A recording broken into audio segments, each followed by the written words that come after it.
going on, guys? Hope you guys had a good Easter.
Yo, what's up, guys?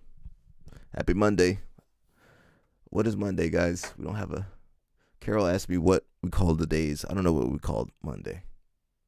Hope you guys had a good Easter. We're just going to get right into it. So we've got Craig Jones. Says, proud to announce your coaches for Season 1 of the Ultimate Grappler TUG. So, yeah, they were actually supposed to do this when with Who's Number 1, basically the Who's Next show. But I guess they couldn't get Gordon, so then they had Tim Spriggs, and then that's how your boy got on there too. So yeah, you guys gonna be watching this? Let me put a poll up on YouTube. If you guys are watching on YouTube, I'll put a poll up. So yeah, this is I'm gonna say it's been done before. Like I said, Who's Next is gonna do this. But they just couldn't get the finances or something. I don't remember what happened. Such a long time ago. Give me one sec. You guys watching Tug? Yep, we a bunch of thugs, huh?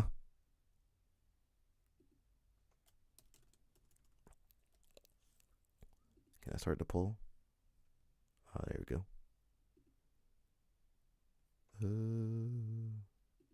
There we go. All right, so we got a poll up on YouTube. If you guys watching that way, yeah, basically it's the Ultimate Fighter, but with grappling. It might be cool.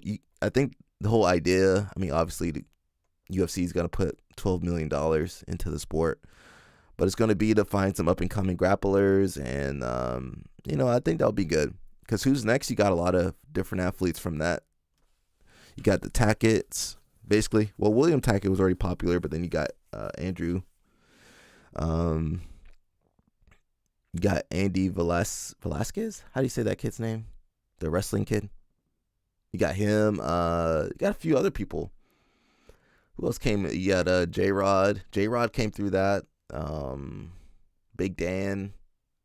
I met Big Dan, Luke Griffith, Kyle Chambers. Jansen kind of jumped into no-gi. I mean, he hasn't done any no-gi since.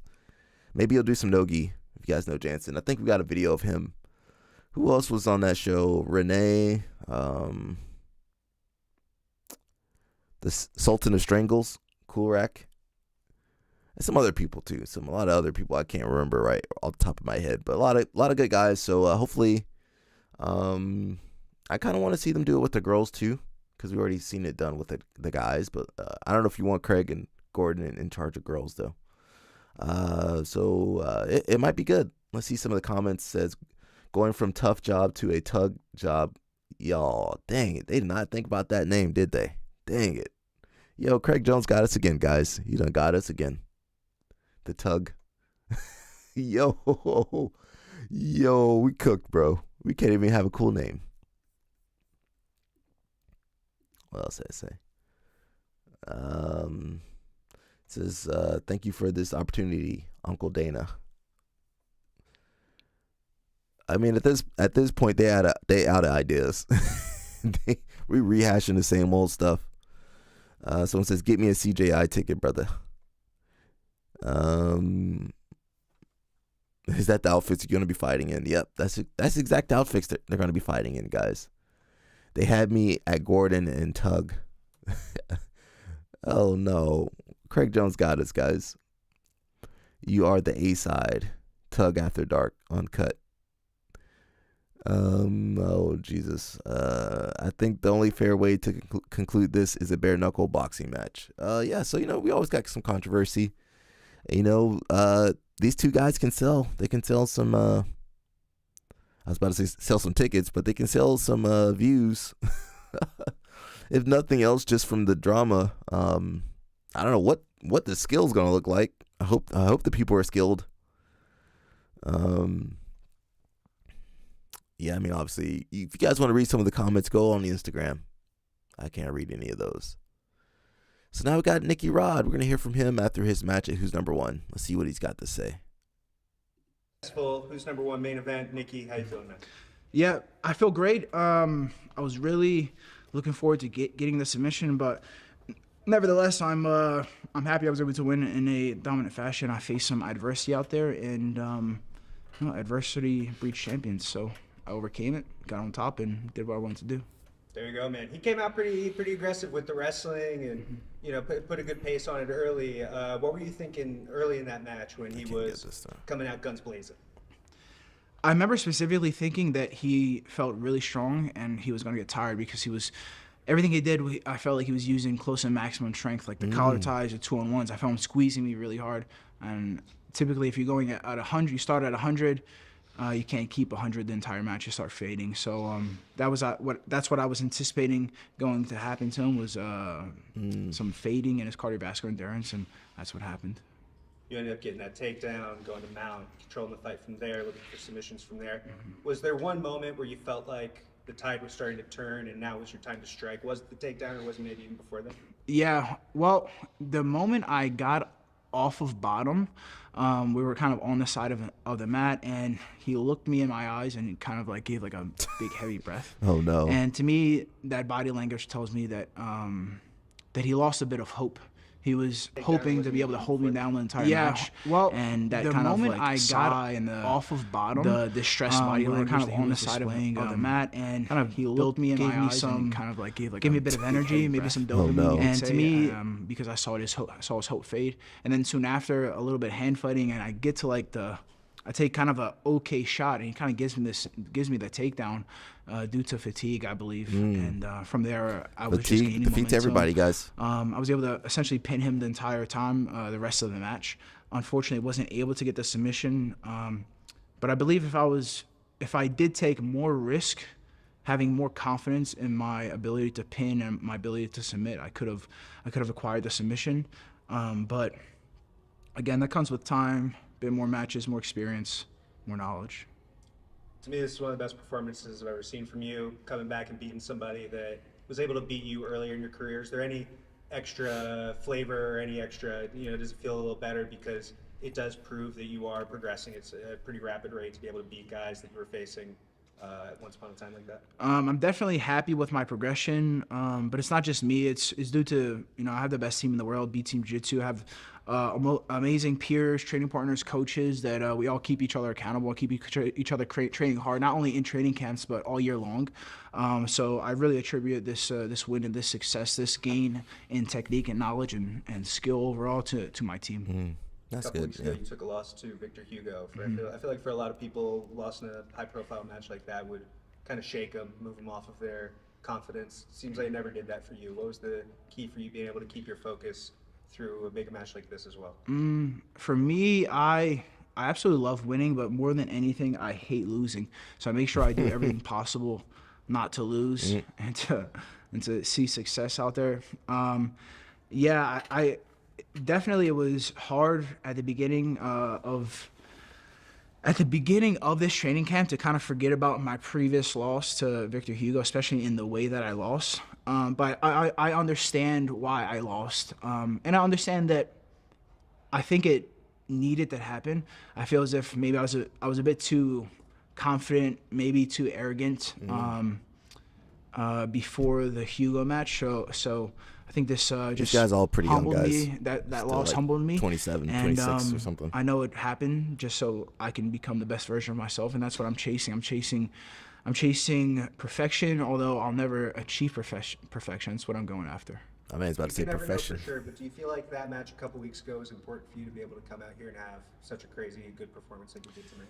Absolutely. I think God has a plan for everyone, and if sometimes he hands you a win, sometimes he hands you a loss because you need to take a loss. And I know for a fact that me taking that loss a few weeks ago against Victor Hugo made me a better person, better grappler, but more so a better person on and off the mat. And I think it just gave me a bit of humility that I needed, and I'm grateful for it. I want to ask you about a couple other names that might be potential future opponents. Someone who was successful in the co-main event tonight was Luke Griffith, was able to beat Victor. Crazy good performance, kind of similar to yours actually. Guys, faced adversity early, but then was able to storm back late, control the match for a long period of time. What are your thoughts on potential rematch with Luke? Because I know you guys faced off in an EBI rule set once upon a time. Yeah, we did face off an EBI rule set. I was able to pass his guard multiple times. That was a human during regulation, and then Luke submit him Griffith. via an armbar in overtime. Luke Griffith is a phenomenal athlete and intelligent guy, and anybody that wants to compete against me and is a high-profile, high-level guy, they're at least top 5 in their weight class. Let's make it happen. So, it could be him, it could be Felipe Pena, it could be Marigali. That doesn't matter. Any of the best guys want to go step on the mat with me. I'm more than willing, more than happy to share that mat. There you go. I was going to ask about Felipe Pena as well. That is a match that is motivated. Felipe Pena old, bro. Top 5 ranked like that. Yeah, I'm older top than him, 5. but he's A old. really high-level opponent. I'm older than him, but he's old. And an opponent that pays good. That's what this is about, right? So, I love competing more than anything. The money's great, but I really love testing myself against the best guys, and I hold myself to a really high standard, and I like proving to myself that I am at that standard. I feel like you proved a lot tonight. Do you feel like you proved a lot tonight? I feel like, probably proved a lot, but, I just take this and going to learn what I have to do to be better, to kind of fix the holes in my game. And That's a good mindset. I'm just all about progress. Win, loss. Obviously, we always want to win, but win, loss, it doesn't matter. I'm chasing progress, chasing perfection. There you go. Nikki, before we get out of here, is there anything else you want to say or anyone else you want to thank? Well, just big thanks to Flow Grappling, big thanks to B Team Jiu-Jitsu, and big thanks to God for allowing me to go out there and just do my thing. And a big thing for me with this specific competition was being present. And I remember praying previous to this match to help me be absolutely present in this competition. And I think because I was able to live in the moment, I was able to find my success. Amazing. Thank you so much. Congratulations for the So good match. I don't know if we'll cover it, but now we got Gabriele Pinza. I never say her name right, but I guess he just broke up with King's Kimono and is now looking for a sponsor. So pretty interesting. Nelson, maybe Nelson. I don't know how much you're gonna have to pay that girl though. If you guys don't know her, she's won worlds like 8 times or something. She's really good. Like, doesn't lose good. Like, she's basically the Gordon Ryan of females, but you don't hear anything about her. She just goes to work and wins tournaments basically. We did talk about her because she's in the army, the Brazilian army, their athlete program. So it's pretty cool, I'm sure, I don't know, I hope she doesn't go to Hyperfly. I hope she don't go to Hyperfly. Gabriele, stay out of there. I'm not sure what company, maybe Inverted Gear or somebody. Who else could sponsor her? I don't know, and, give her a good amount. I don't know. And talking about Instagram, we got BJ Mental Models. That's another sponsor for the show. So they had Dr. Mike Israetel. If you guys know him, he's kind of big on YouTube. So they have another episode with him, and it says project-based game planning featuring Josh Vogel and Dr. Mike Israetel. So I think that's the guy that gave him his black belt. So if you're in the fitness, exercise, science kind of field, okay, go check it out. Again, that's BJJ Mental Models. If you want to support the channel, type in offer code ALEC if you sign up with those guys. And then talking about some celebrities, we got Higan Machado. So he talks about how Chuck Norris helped him start a BJJ gym. He's the reason we stayed in the USA. So I believe Chuck Norris was one of the first Americans to start training jiu-jitsu. And in fact, he went to Brazil. My coach would tell me stories of Chuck going to Brazil. You know, he was already famous at that point, but he would go to Brazil and where he trained with the Gracies. I don't think his wife is Brazilian, or for some reason he was in Brazil, so he trained with the Gracies. And of course, they beat him up. They beat him up pretty well. And then I believe he was one of the first guys to bring them to America. I do know Horian did visit America, but he went solo. He went solo dolo. He was just exploring, you know. But I think Chuck actually brought them in to do seminars. And I believe there's some clips of that, you know. I believe Holes was there, and I believe the Machados were there. Because, you know, Chuck already had his own martial arts association, so pretty easy to kind of fly in there. Says it's not every day that a Hollywood action star plays a pivotal role in shaping the future of a martial art. But that's exactly what Chuck Norris did for Brazilian Jiu-Jitsu in the United States. Looking back, Higan Machado credits the movie icon with a move that altered the trajectory of his life and the future of BJJ in America. Chuck Norris is the reason we stayed in the United States. At the time, Machado had only intended to visit the U.S. temporarily. He was preparing to return to Brazil when Norris surprised him with a life-changing offer. I was getting ready to go back to Brazil, and Chuck Norris came to me. Let me show you something. And he brought me to a mall in Encino. He said, you see this part over here? I want you to work in a school over here. Machado immediately saw two major problems: his visa status and the cost of running a business in such a prime location. We could deal with the same issues. Brazilian instructors still dealing with those issues. Chuck Norris, first, I'm not legal. Yo, the Machados weren't legal. I'm sure the Gracies weren't legal. I'm a tourist. I came here just with my girlfriend to have a good time. I said, Chuck, I don't know. I can't afford this. It looks expensive. He said, you don't understand. I own the mall. Wow. Chuck Norris owned, I guess he had a lot of money in the 90s. He owned the mall. Yo, Chuck was doing it. He says, you don't understand. I own the mall. It's my mall. You guys are not going to have to pay anything. It's for free. Yo, that's crazy, bro. No wonder the Machados and the Gracie had a leg up on everybody. They got stuff for free. They probably had free place to stay, free place to teach. They got the visa quickly. They got Chuck Norris vouching for you, bro. Life was easier back then. Yo, imagine someone, you know what? People still get schools nowadays. You know, I've known some people that got schools. And I think Andre Galvao, someone gave him that school. The school, his original school in San Diego. So sometimes people get schools, bro. I mean, of course, they put in the hard work. But, bro, come on. It's hard to fail when, all right, bro, here's the keys to the building. Here's your own school. You ain't got to pay no rent. Here you go. You ain't got to pay for the mats. You ain't got to pay for renovation. You good, bro. It ain't like that no more, though. You got to work unless you get a sugar mama or sugar daddy.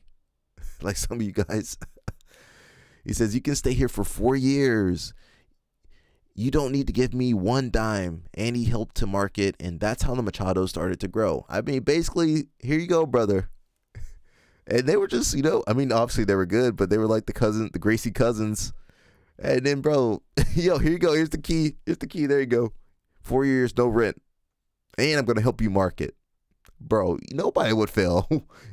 You can't fail if you got Chuck Norris marketing for you. But Norris didn't stop at just providing a free space for the school. He did the grand opening of the mall with us. He went to the mall and had 5,000 people. The media, and he put it everywhere. He put it everywhere.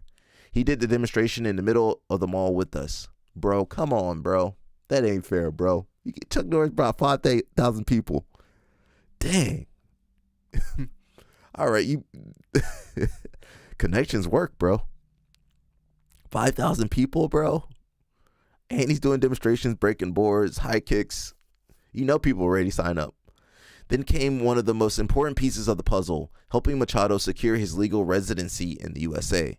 He not only opened my school, he got his lawyers to get all my paperwork. Bro, that is not fair, bro. Had the school, had the students, had the lawyers, everything, bro. Easy mode, bro. Easy mode.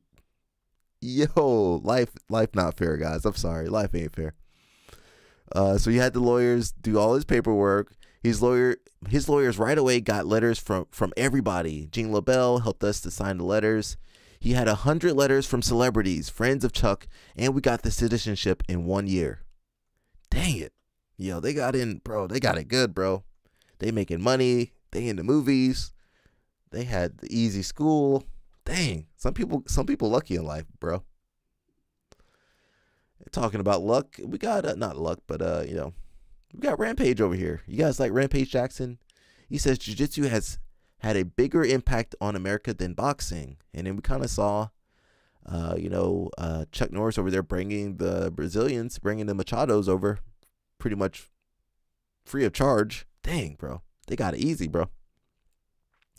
In a recent appearance on the Jackson podcast so it's kind of based off the same podcast, I think. Alongside BJJ legend Higan Machado, MMA legend Rampage Jackson shared a statement that caught many by surprise. He said, "Jiu-jitsu has had a bigger impact on America than boxing." I don't know if I agree with that. How do you measure the impact? I don't know. While boxing has long held its place as one of the most revered sports in American history, Jackson pointed out a key difference in how Americans actually engage with it. In that case, well, yeah, most people aren't ever going to box, but more people can do jiu-jitsu, I think. Boxing dangerous. Boxing ain't really a sport, guys, if you didn't really notice. Boxing has been the #1 comeback sport in the world for over combat sport. It says comeback. Yo, I'm reading what it says, guys. I'm reading what it says. Let me move this. I'm reading exactly what it says. Where am I? I'm reading exactly what it says. So I got to translate combat sport in the world for over 100 years now. You don't see a lot of kids watching De La Hoya, Mayweather, Mike Tyson, and then going to the gym training boxing. Yeah, I mean, unless they're poor, they're not going to the gym to train boxing. They're big fans of boxing, but they don't go to the gym and become boxers themselves. Yeah, because they don't have to. A lot of boxers become boxers because they have to. I'm trying to get myself in there we go. By contrast, he noted that Brazilian Jiu-Jitsu has inspired people from all walks of life to hit the mats. Since its introduction to the U.S. by pioneers like Machado and the Gracie families, Jiu-Jitsu has flourished in gyms and academies across the country. Yeah, I mean, they don't got to roll at the Gracie schools. They good. I'm joking, guys. They're going to roll at Gracie Baja and Gracie Humaita. Gracie University, they probably don't have to roll, so it's not like boxing. He can provide a context for the explosive growth. Jiu-Jitsu is now in over 200 countries. It's the second biggest sport in Brazil behind soccer. In America, there are over 1,000 schools. Yeah, there are definitely more than 1,000 schools. Georgia, they got to be more than 1,000 schools. Jackson added that Jiu-Jitsu's inclusivity has helped it resonate with a broader audience. You see nerds doing jiu-jitsu and they're killers. With jiu-jitsu, I feel like it's changed the world. You can do a martial art without getting punched. You can just be as effective and finish someone, making someone tap out, make someone give up without getting punched. A lot of people don't like getting punched. Yeah, that's why boxing's... that's why people don't box. Unless they have to, really. I respect boxing. I respect it. It's a tough sport. I don't really consider it a sport. It's basically combat. People lose their lives in boxing matches. We got another story. 15-year-old green belt. Why is he a green belt at 15? 15-year-old green belt beats 3 black belts at ADCC Open. So we got this kid. I guess this is the kid, and he's with Mika and Mika's dad. So these kids are good, bro. These kids are good. I remember similar stories with Mika and Roberto, basically any of the good kids now. But man, listen, those kids been training as long as the black belts, basically. If you've been training from 5 to 15, that's 10 years. You've been training as long as some of those guys that got their black belt. I speak as Mika Gaval's coach and father. Out of all my students, Isaac, I don't know how you would say it in Brazil, in Portuguese, is the one who reminds me the most of Mika at the beginning. I mean, there's only a 4-year difference. Mika, what, 19, 20? There's only a 4 or 5 year difference. Isaac is the one that reminds me the most of Mika at the beginning. The way he moves, the reading positions, the hunger for completion, I guess for submissions. But at the same time, Isaac, they just changed his name spelling too. Isaac is already building his own identity. He's one of a kind. This weekend at ADCC Open, I think this is in Brazil, guys. At just 15 years old, he did what few could do, beating 3 black belts and 1 brown belt. He saw it, knows what it was, technique, courage, and maturity beyond age. It's impossible not to create expectations watching such a young boy dominate experienced opponents with such authority. Isaac represents the future of jiu-jitsu, and the future has started now. Yeah, so these kids are good, and they're training with the best guys in the world, so of course they're going to do well.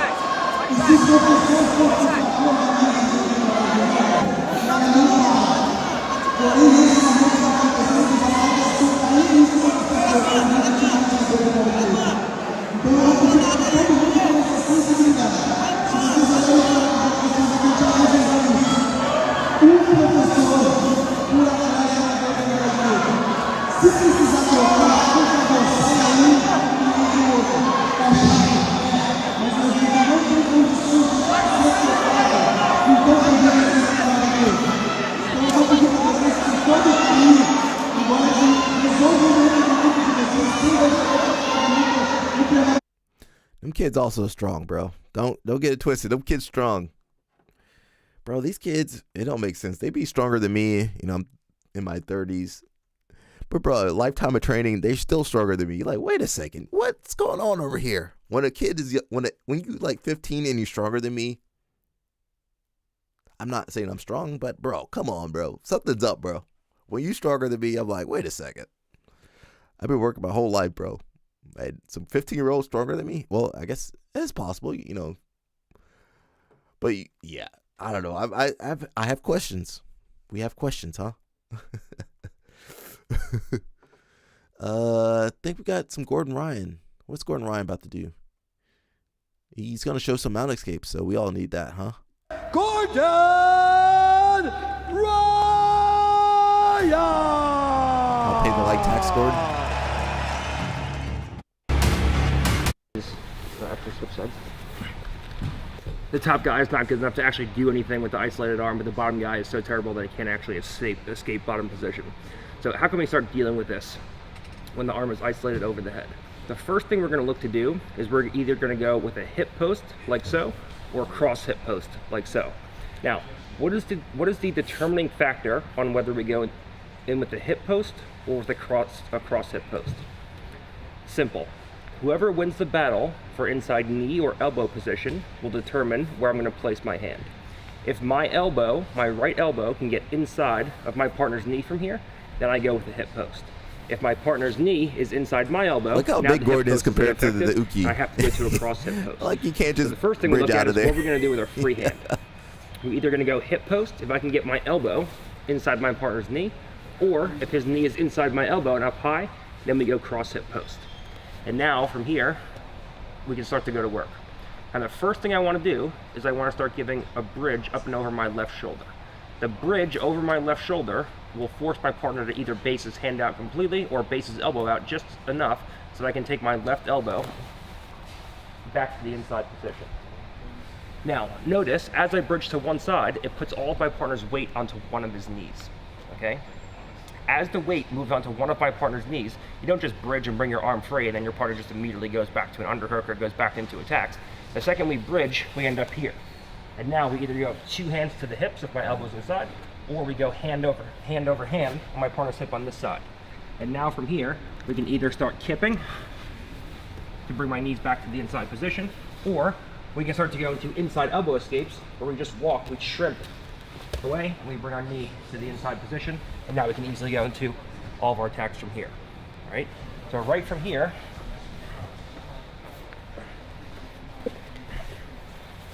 first thing we want to do is we want to look at elbow position, right? Kainan was literally doing something a guy in a bar fight would do, and just hugging his opponent like this. Why? Who knows? This is not what we want to do. It's like something you learn like the first day of like mount escapes. That just means he's never put there. That's what that means. The first thing we want to look at is where my hand position goes. If my elbow can get to the inside position relative to my partner's knee, then we go to the hip. If my partner's knee is on the inside position relative to my elbow, then we go cross hip. Now from here, we're going to look to start bridging up and over the left shoulder, the same side as the trapped arm. So when he goes to control me, it's a pretty easy thing to free that hand. And now we can either go hand over hand, or if my elbow's to the inside, we go 2 hands on. And now from here, we just go in, we start playing a kipping game, or we can go in, we can start walking out and away, we can move into position, and now we're ready to go. All right, so just basic ideas with where we should be putting our hands. We have a hand isolated up and over our head. We have to start going in and freeing the hand. We can also do more advanced things where we're just going for a one-handed kick. Or right from here, we just go in. We can either use a quick bridge, or we can use a pendulum to start getting weight onto one knee. And we just use a one-handed kick out and away. The main thing I want to focus on is the fact that I cannot stress enough that this is never going to escape any mount from white belt to black belt. So please never do this where you just place your hand around your partner's back and hug them as tight as you can. It is completely and utterly useless. So hope you guys enjoyed that mount escape instructional for all the blue belts and ADCC Absolute Champ. Yeah, if you're not in those positions, not used to doing them, you're not going to be good at them. Also, I always feel like it's always these huge dudes who are like, yeah, the defense is easy. But when you're smaller, sometimes you get like, I'm not saying these guys are small, but look at the Uki compared to Gordon. I mean, bro, sometimes the defense, you're like, bro, I'm trying the defense, but I can't move. A lot of defense is psychological. It's where you are mentally, So, under the perfect circumstances, maybe you get out of mount. But say like you're flustered, you're tired, you're exhausted. All right, your technique ain't gonna come out like it was supposed to. Pause on that. Same thing with MMA. You're in mount in jiu-jitsu. Okay, I can get out. I'm in mount in MMA. I'm getting punched.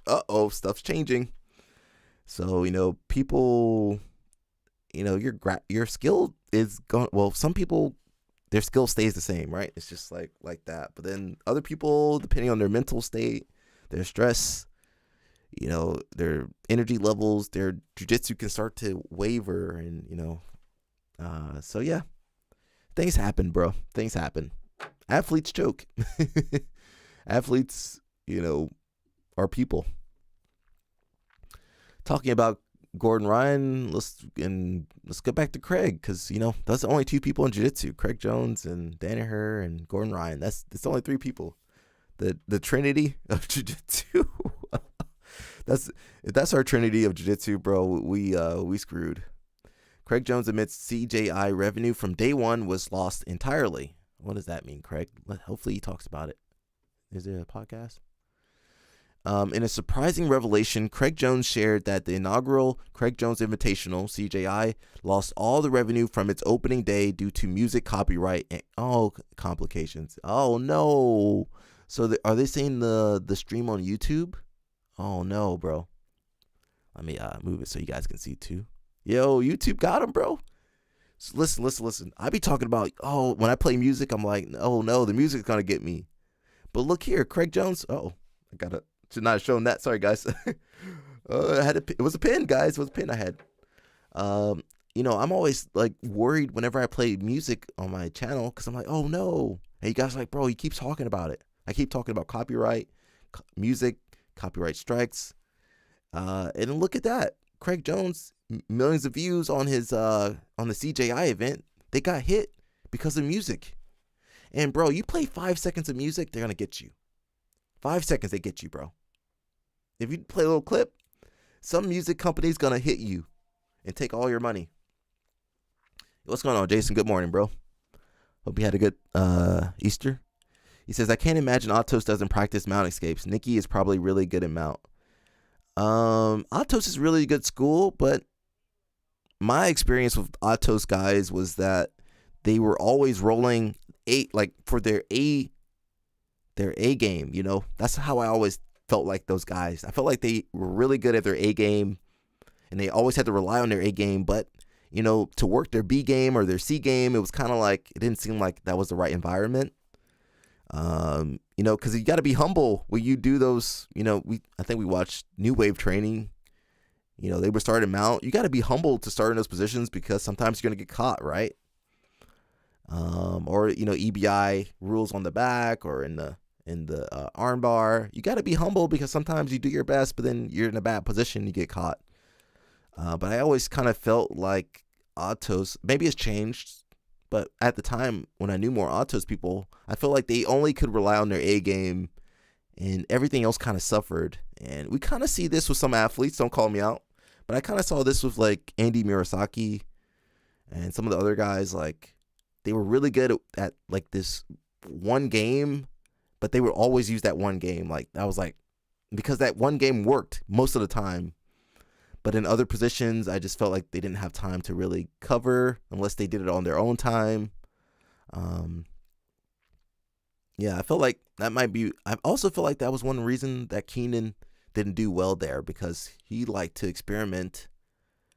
And you can see that when you watch his videos. You know, he gets caught and will tap out or does something crazy and someone does something to him.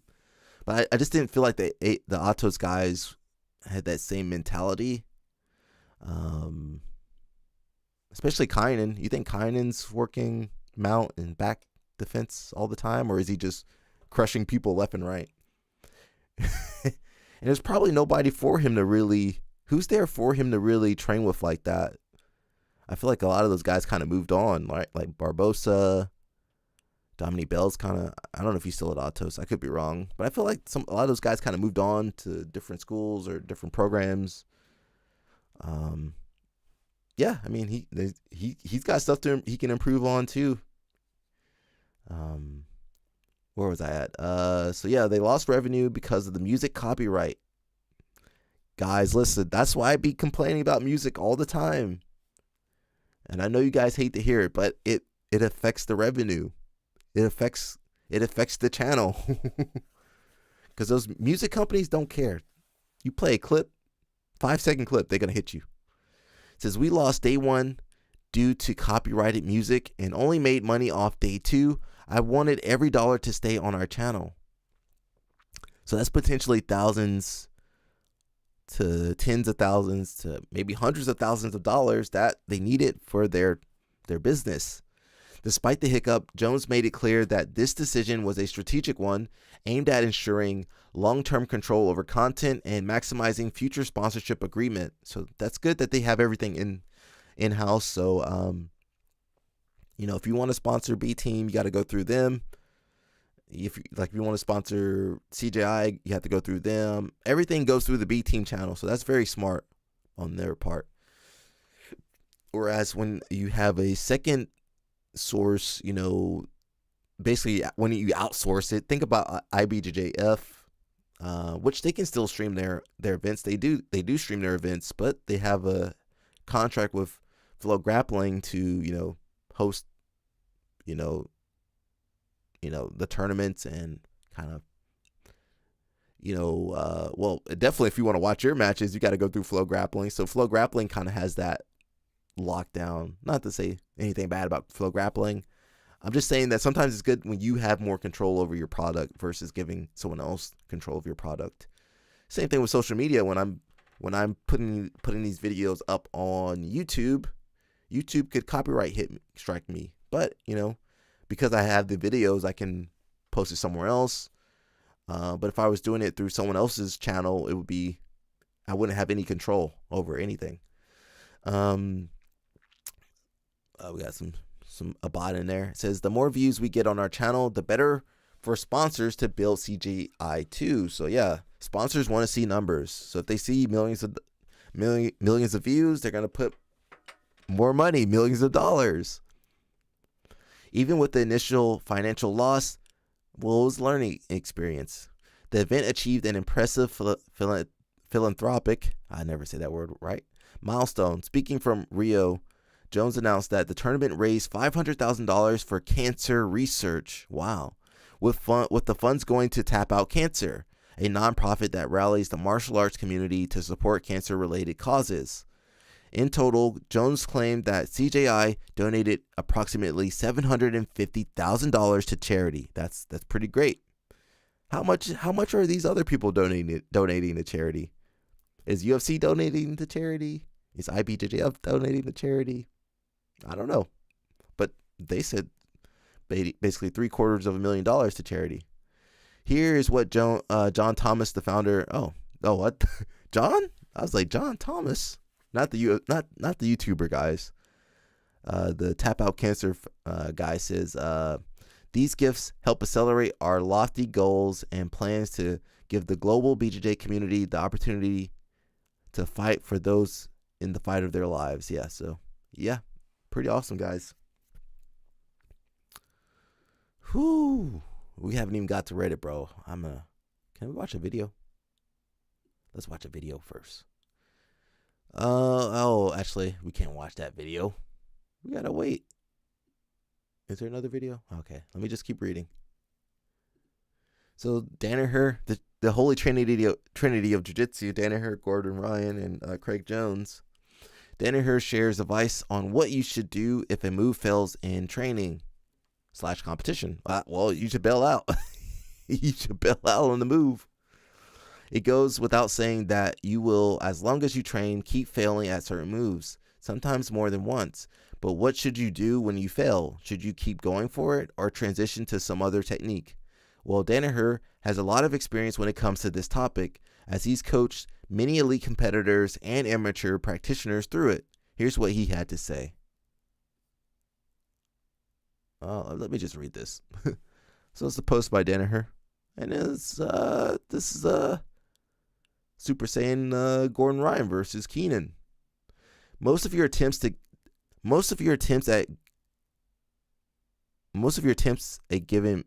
a given move. I don't know, bro. I'm like, what does he say? Most of your attempts at a given move against someone your own size and skill level will fail. The question becomes, what should we do in the case of failure? Some will abandon that particular move and try some alternatives. Others will persist with the original move in the belief that the next move that the next time may be different and that previous failures are not indicative of failure on the next attempt. There is wisdom in both responses. There is no right or wrong answer here. I've seen both responses win matches, and I've seen both responses lose matches. It will come down to your judgment based upon a number of relative factors in each particular case. I will say, however, that many people give up too quickly when they experience failure with a move. That's life too. People give up really quickly. Remember, it only has to work once to have a big impact on the match. So don't stop trying it without a strong reason, especially if it's one of your best moves. So that's pretty good, guys. Yeah, have a little bit more confidence in yourselves and stick a little bit longer than you think. All right, that was good advice from Danaher. And then talking about Danaher, we got New Wave. They might be opening up a new gym. And it says, what's everyone's thoughts on this? If they actually had John, Gary, and Gordon all teaching, I think this would be the best gym out there. But I'm open to hearing everyone's opinions. So, can we click on this? So it's Gordon Ryan's. I don't know when this was posted. Yo, 3%. That's a screenshot, bro. Go charge your phone, bro. Can you guys see that? Let me switch it real fast. Can you guys see that 3% on there? That's not my phone, guys. That's a screenshot. I'll move it back though. Says mats are going in for New Wave Jiu-Jitsu HQ. Thanks to Fuji Mat Co. We will have morning, noon, and night classes, kids, teens, and adult classes, beginner and advanced classes, gi and no-gi classes. Yo, now the gi coming back. Listen, when you need to make money in the school, that's when people will be like, let's put that gi back in there. Knowing full well they ain't trained no gi in a long time. But you want to make some money? Put the gi in there. Roughly 3,200 square feet of mat space, 5 beautiful showers, and the absolute best instruction in the history of the sport. This will be a home of champions and hobbyists alike. If you're near Austin, this is where you should be training. Stay tuned. So if you guys want to train with Gordon Ryan, you can go ahead and go look up New Wave HQ. Okay. Austin, so much competition for the schools. You got B Team, 10th Planet, New Wave. They got to scrap the school they were at. They just scrapped that school. Six Blades. I think I don't know if there's an Alliance school there. There's definitely is there a Marcelo Gym affiliate there in Austin? Who else is there? Checkmat. Soul Fighters, I believe. Are they in Houston or in Dallas? Oh, they're in Dallas. They're not in. Actually, they might be in Austin. Someone says, "I wish my gym had showers." Me too, bro. It's honestly bizarre to me that they've been talking about it for years and it's taking this long. Well, they're kind of retiring, bro. They need that money, that school money. They had issues with the name, if I'm not mistaken. Plus, him and Danaher are both multimillionaires at this point from instructional sales, so it's not like they were going to starve if they didn't get something going as soon as possible. Yeah, so I mean, Danaher and Gordon have a ton of money, so I guess it's good to have them trying to open up. It's good to have them open up a school, give some other opportunities. Someone says, I'll continue to avoid as much as I can that is associated with Gordon for the rest of my life, just by and be just fine. Wonder who they'll have as the main teachers and if they'll be competition heavy for teaching. Won't be surprised if they have a bunch of monsters in kids division soon. One thing I never see mentioned is whether a new gym has a sprung floor. If budget is not a concern, then why not? Sometimes I don't know. Who knows why? It takes more time. I'd show up for a Brian Glick teaching literally anything or nothing if he's involved in that aspect. But otherwise, I'm a bit lukewarm on it, even with Danaher at the forefront. Someone says, couldn't care less.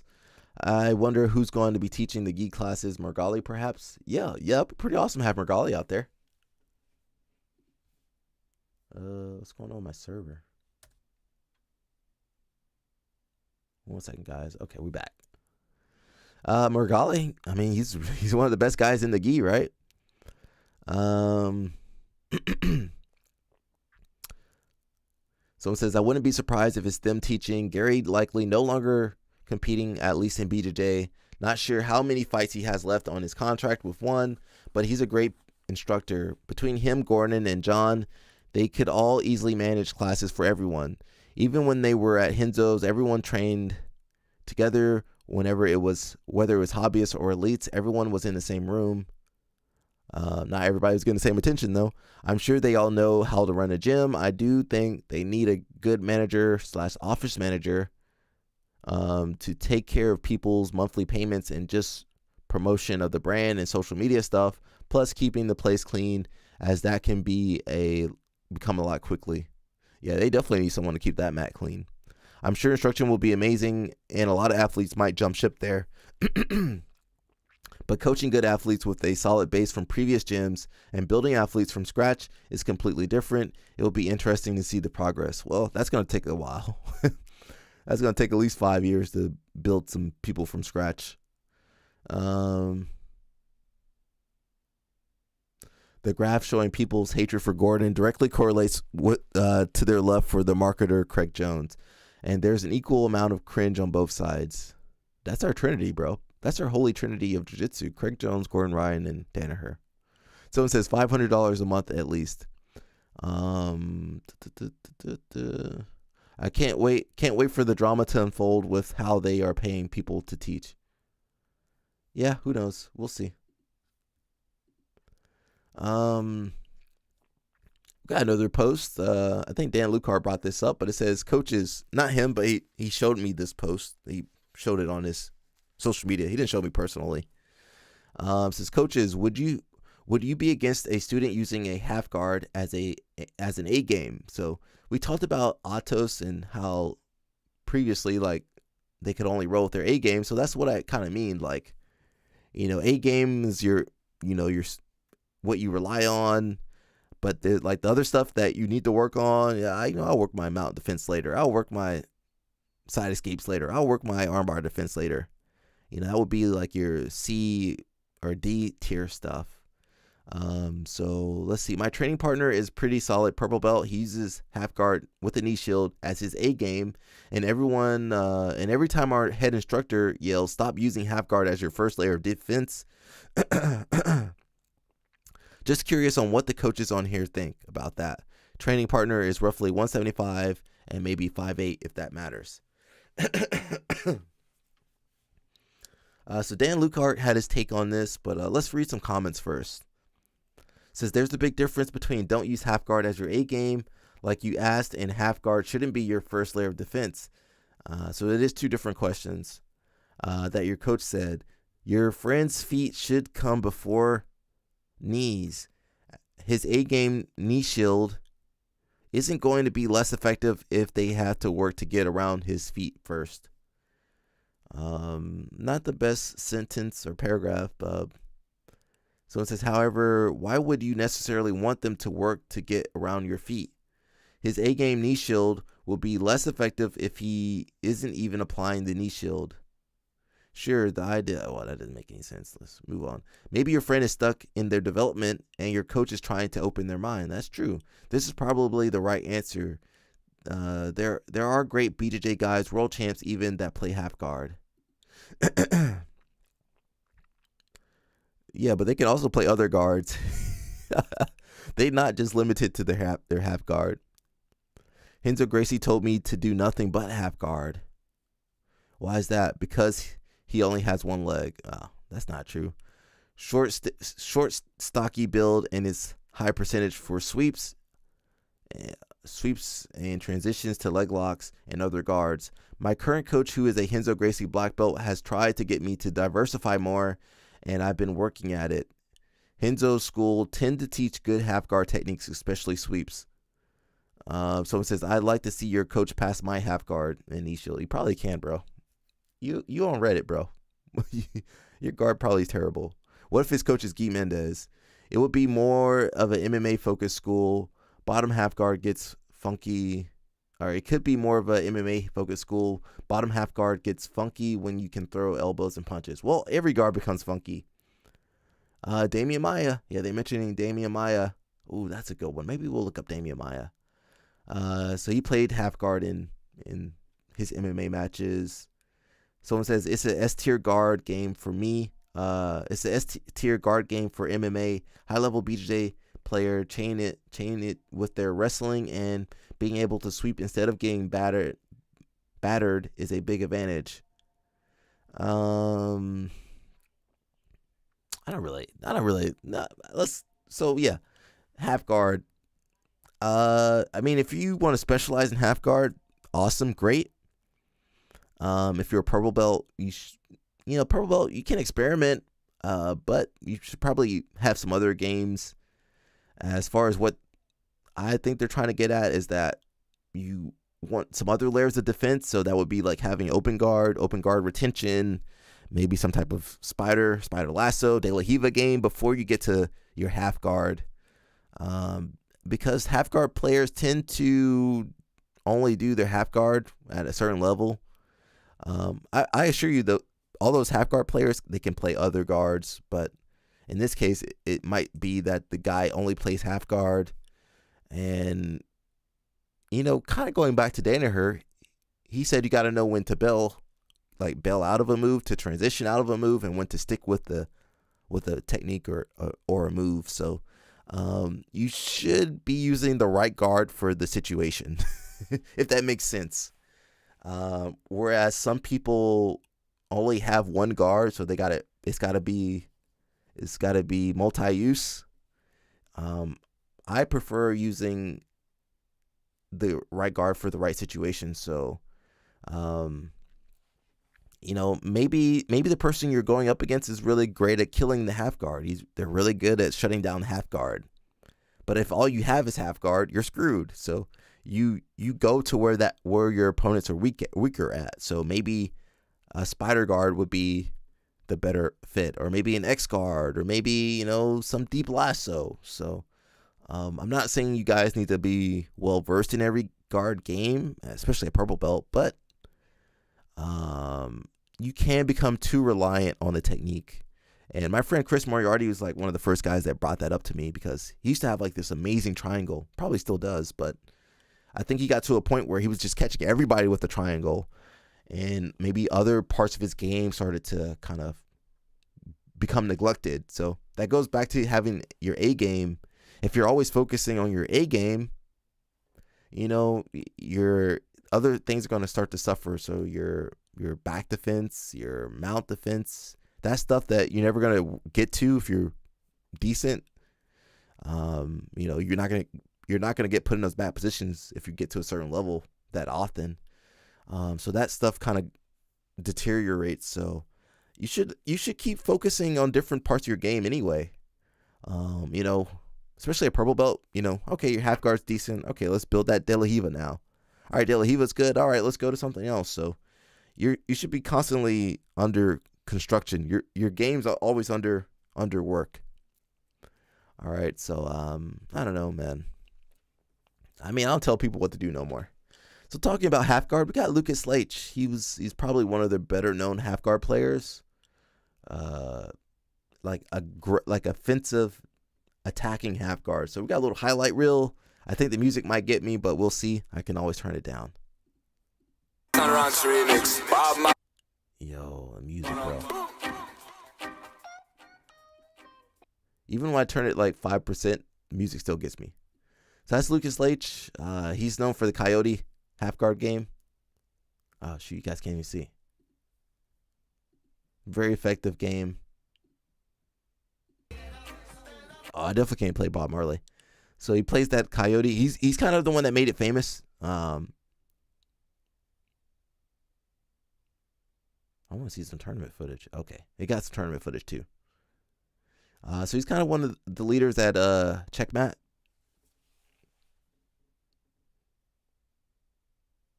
So he does like the Coyote and then the Jedi Mind Trick, which is what you guys call that stuff. We just call it half guard sweep.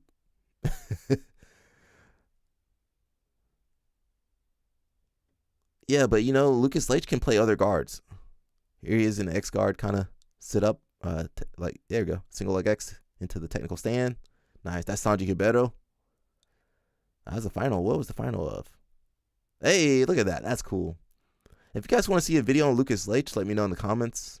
I definitely think he deserves one. Got the Shaolin sweep, Jedi Mind Trick, or I don't know what it's called. Rollover sweep. I don't know what it's called, guys.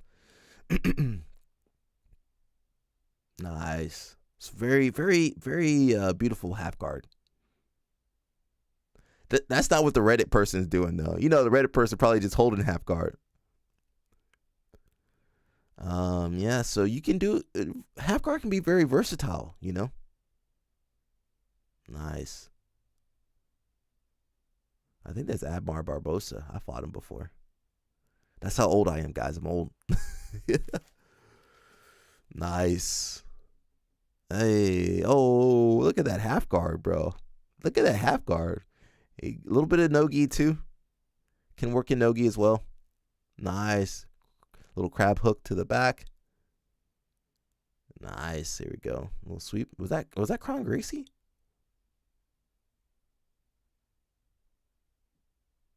Who was that? Nice. Okay, is it a dogfight? Nice. I wish I could play the music, guys. But you just heard Craig Jones talking about the music. Another match versus, I don't know who that is.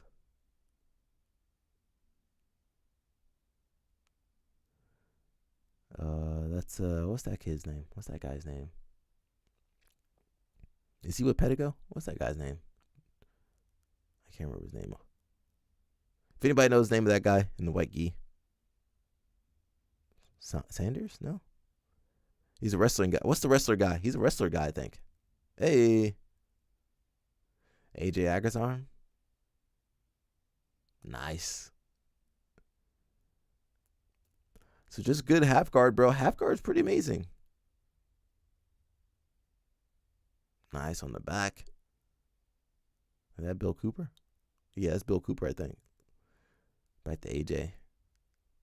Lucas Leitch was doing like lightweight back then, or was that middleweight? He did some different weight classes because that's like heavyweight right there, or middle heavy or heavyweight right there.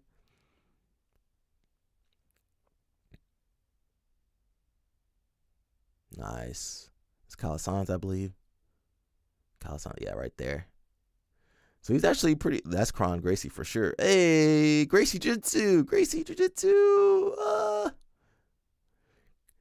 Kron was actually pretty good, guys. He was actually pretty good in sport jiu-jitsu. I think it's Bill Cooper. Yeah, he was actually pretty good in sport jiu-jitsu. Him, and Hodger. Who else is good in sport jiu-jitsu? He had Kaidon. Nice back take. Yeah, I think Lucas Leitch deserves a video. Nice back take. Yeah.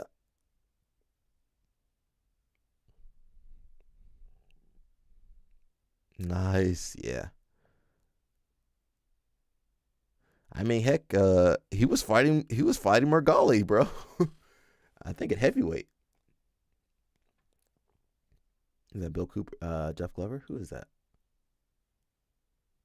I don't know who that was. Back to Sanji. Nice guard pass. Lucas Leitch was good, bro. Look at that little sidestep. Oh, it's him passing Kron. Uh-oh, got my man Sanji too. And some of you guys don't even know who Lucas Leitch is. Dang, he was good. I didn't realize how good he was. Nice.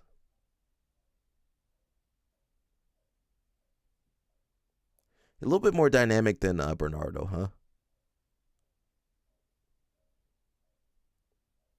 Nice, that's awesome. So yeah, let me know in the comments, guys, if you want to see Lucas Leitch. Let's look at Bernardo Faria. You guys love Bernardo Faria, right? He's one of your favorite guys. Music. Bernardo was good too, bro. Bro, listen.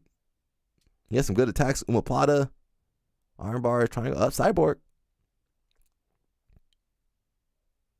I can't remember that guy's name. Got my man Tim on there. Bernardo was good, bro.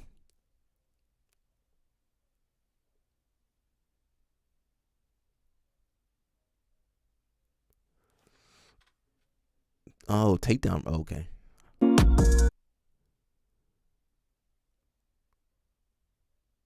Hey, Bernardo, bro. Nice double. That's old school Gracie double leg right there.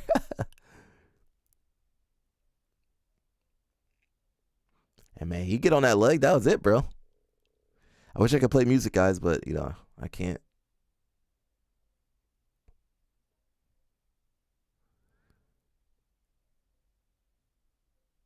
And man, Bernardo he will submit you, bro. You let him, huge honor. He'll hit you with the huge honor.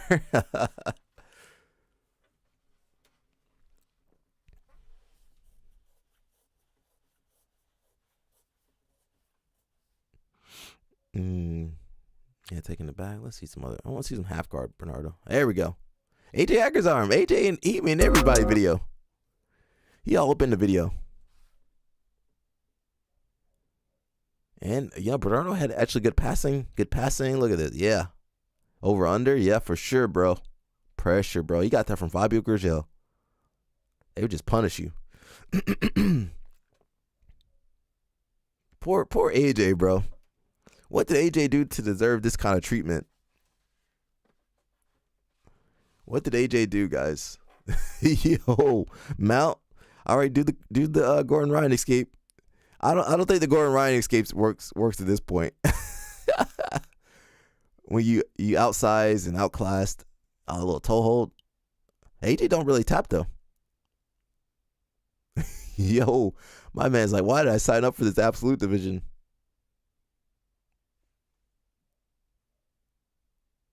I know you guys like AJ.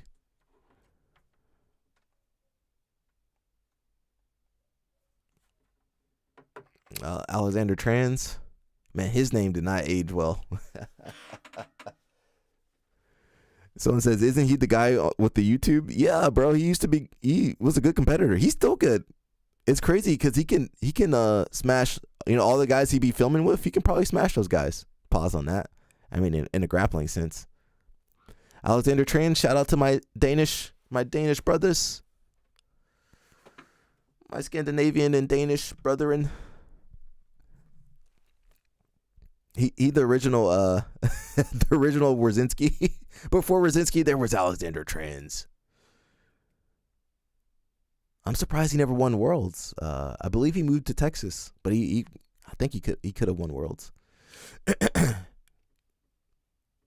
I mean, you that big, bro? You should be winning, bro. Imagine you let me get that big. Luis Panza, nice. Not the best start to the match. Yo, they thank God they didn't show the whole, because Bernardo was in a bad position right there. But yeah, huge honor. Huge honor, bro. Was good, bro. Multi-time world champion, pan champion. Let's go, Bernardo. And just strong, bro. He could hold these positions. Bro, like, you're not going to break that grip, bro. That half guard, bro. That half guard would just...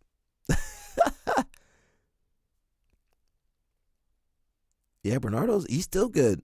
Obviously, back then, he was just competing all the time.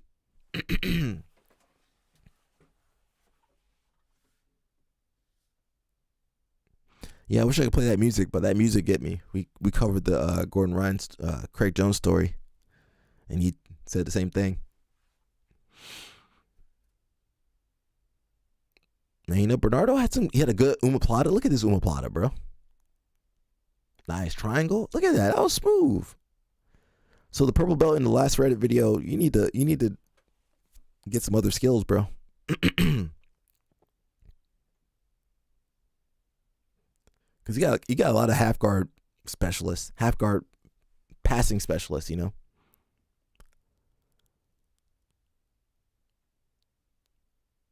Yeah, that over under. The over under was good too. I want to see where's the Rodolfo matches. Nogi, a little bit of Nogi. Here we go. Yeah, that half guard, bro. That single leg lapel grip. Yeah, bro. Over under, bro. It's over, bro. You cooked. And then the dog bar. Ooh, I forgot about the dog bar. Bernardo hit that dog bar, bro. Have your knee snap.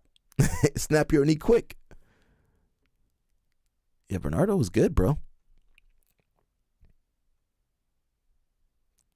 It's kind of hard because people only know three names. We're talking about the Jiu-Jitsu Trinity of Craig Jones, Danaher, and Gordon Ryan, but there was a lot of good athletes. Jiu-Jitsu wasn't just invented 5 years ago, guys. We've been doing this stuff for a long time. We just didn't have social media. Oh, that was Tusa. Cyborg over here. Now this is a Bernardo deep half guard game. This is like the battle. Cyborg looking for the underhook, maybe Kimura. Bernardo here with the bump. Nice. Right into over under. Maybe a dog bar. You see that legs extended? Okay.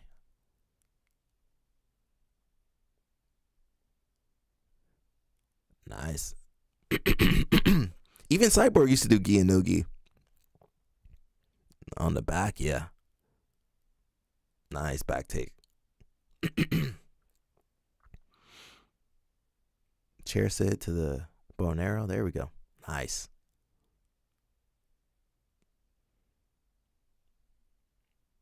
Bro, nobody in jiu-jitsu has hair.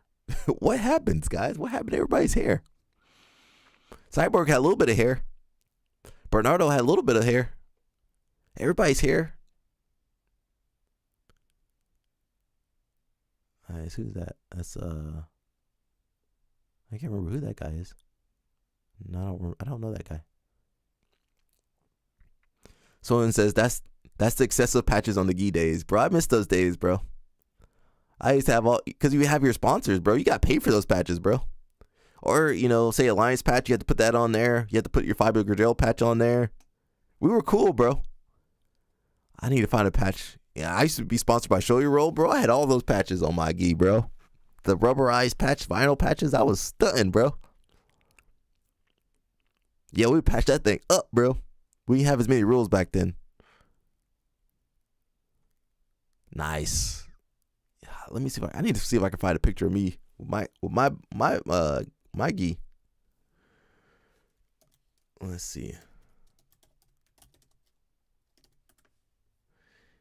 Now I just wear pretty much a plain panda inverted gear gi. Got my boy Tim. Go at him, Tim. Oh. Let's see. Can I put it there? Cancel. Oh, shoot. I just want to put the thing up there. Oh, I can. Where were we?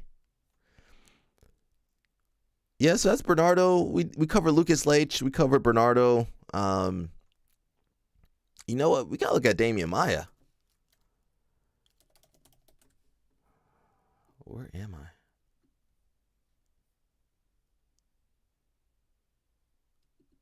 Am I in the right YouTube account?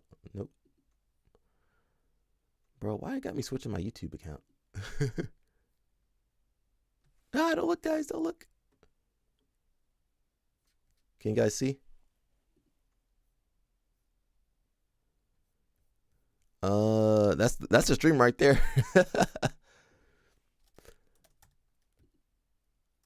You can see all my accounts on there.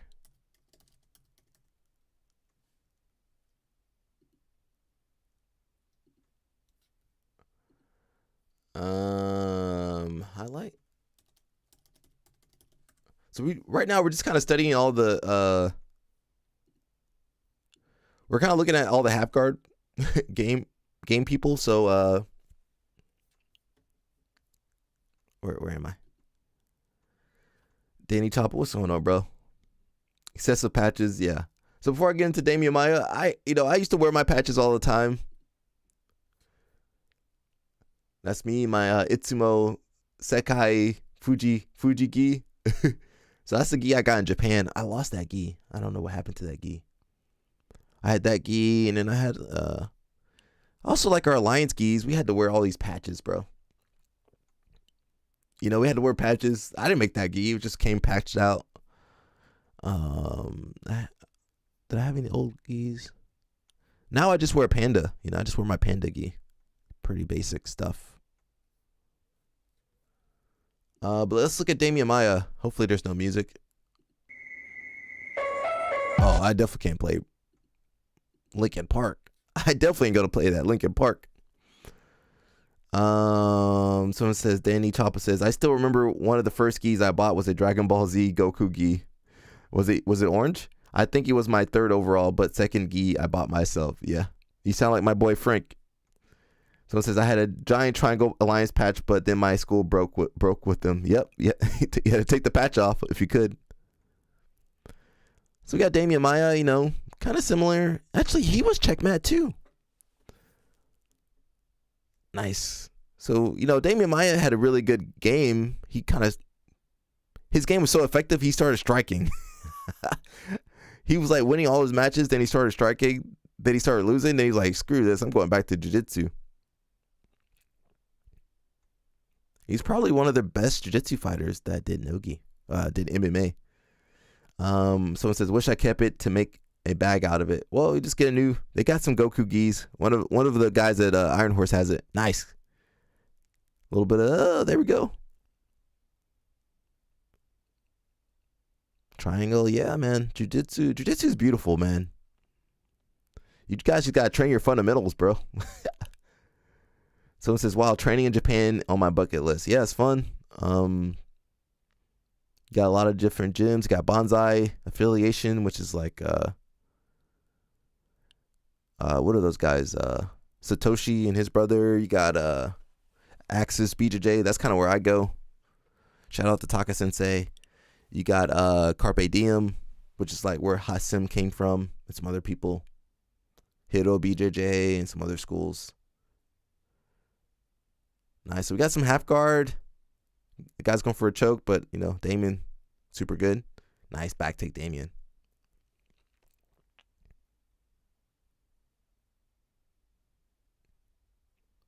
I mean, if you want to specialize in half guard, I mean, it's a hard life, man. It's a hard life, bro. Yeah, Carpe Diem's good. Seize the day. That's also the name of the gym there. There's some other gyms. There's, Japan's a big place, bro. There's a lot of gyms. Got a lot of wrestling clubs. And then you got all the other martial arts, the judo schools, MMA schools. A little gruesome there, Damien.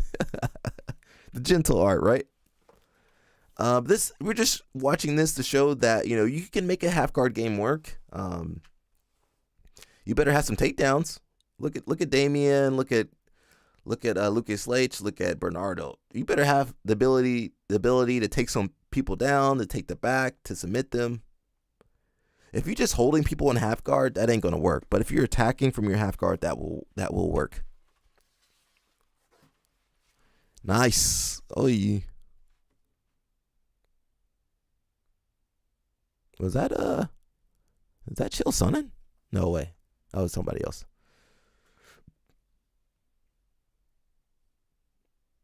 Nice. So you better be able to.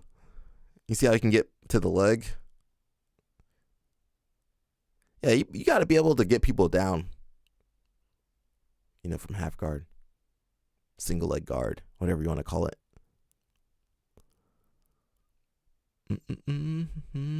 Nice takedown, Damien.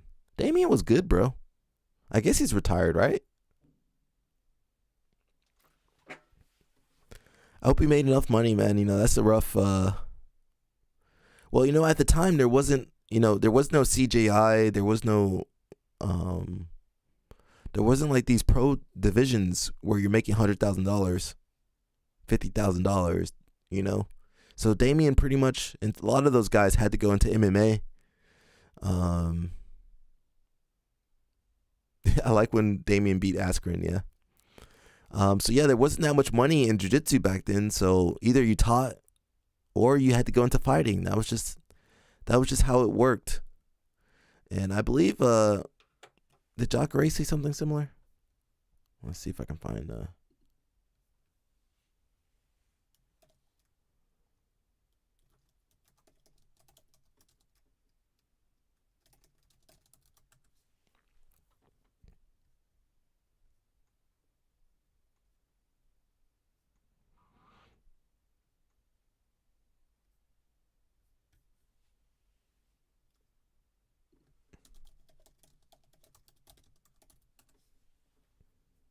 Yeah, you guys keep watching Damien over there. I'm looking for Jacare.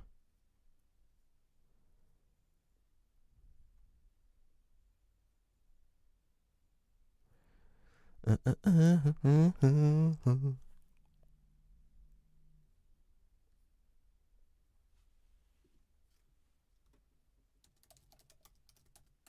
trying to find the article.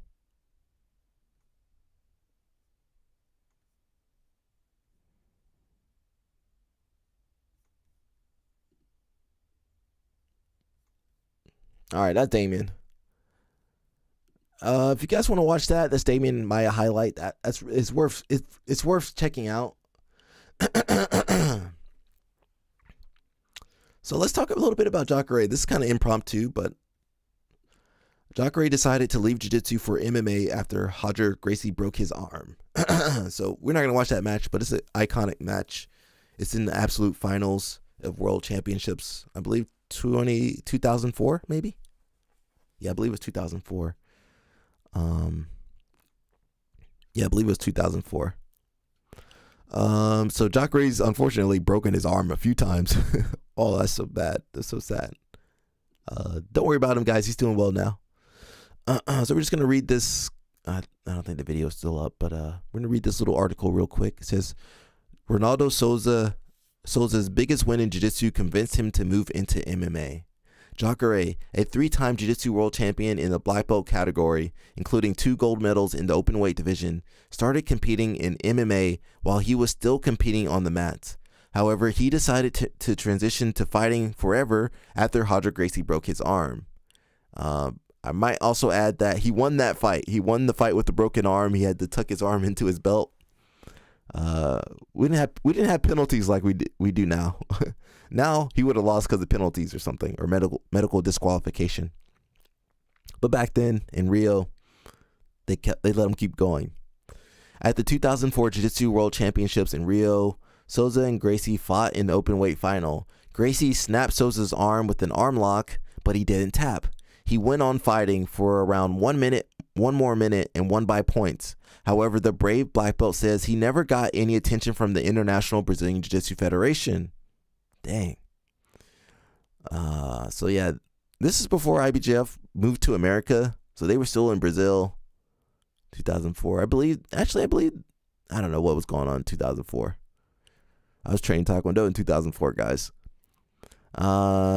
They take too much money from us. Oh, so basically the same stuff.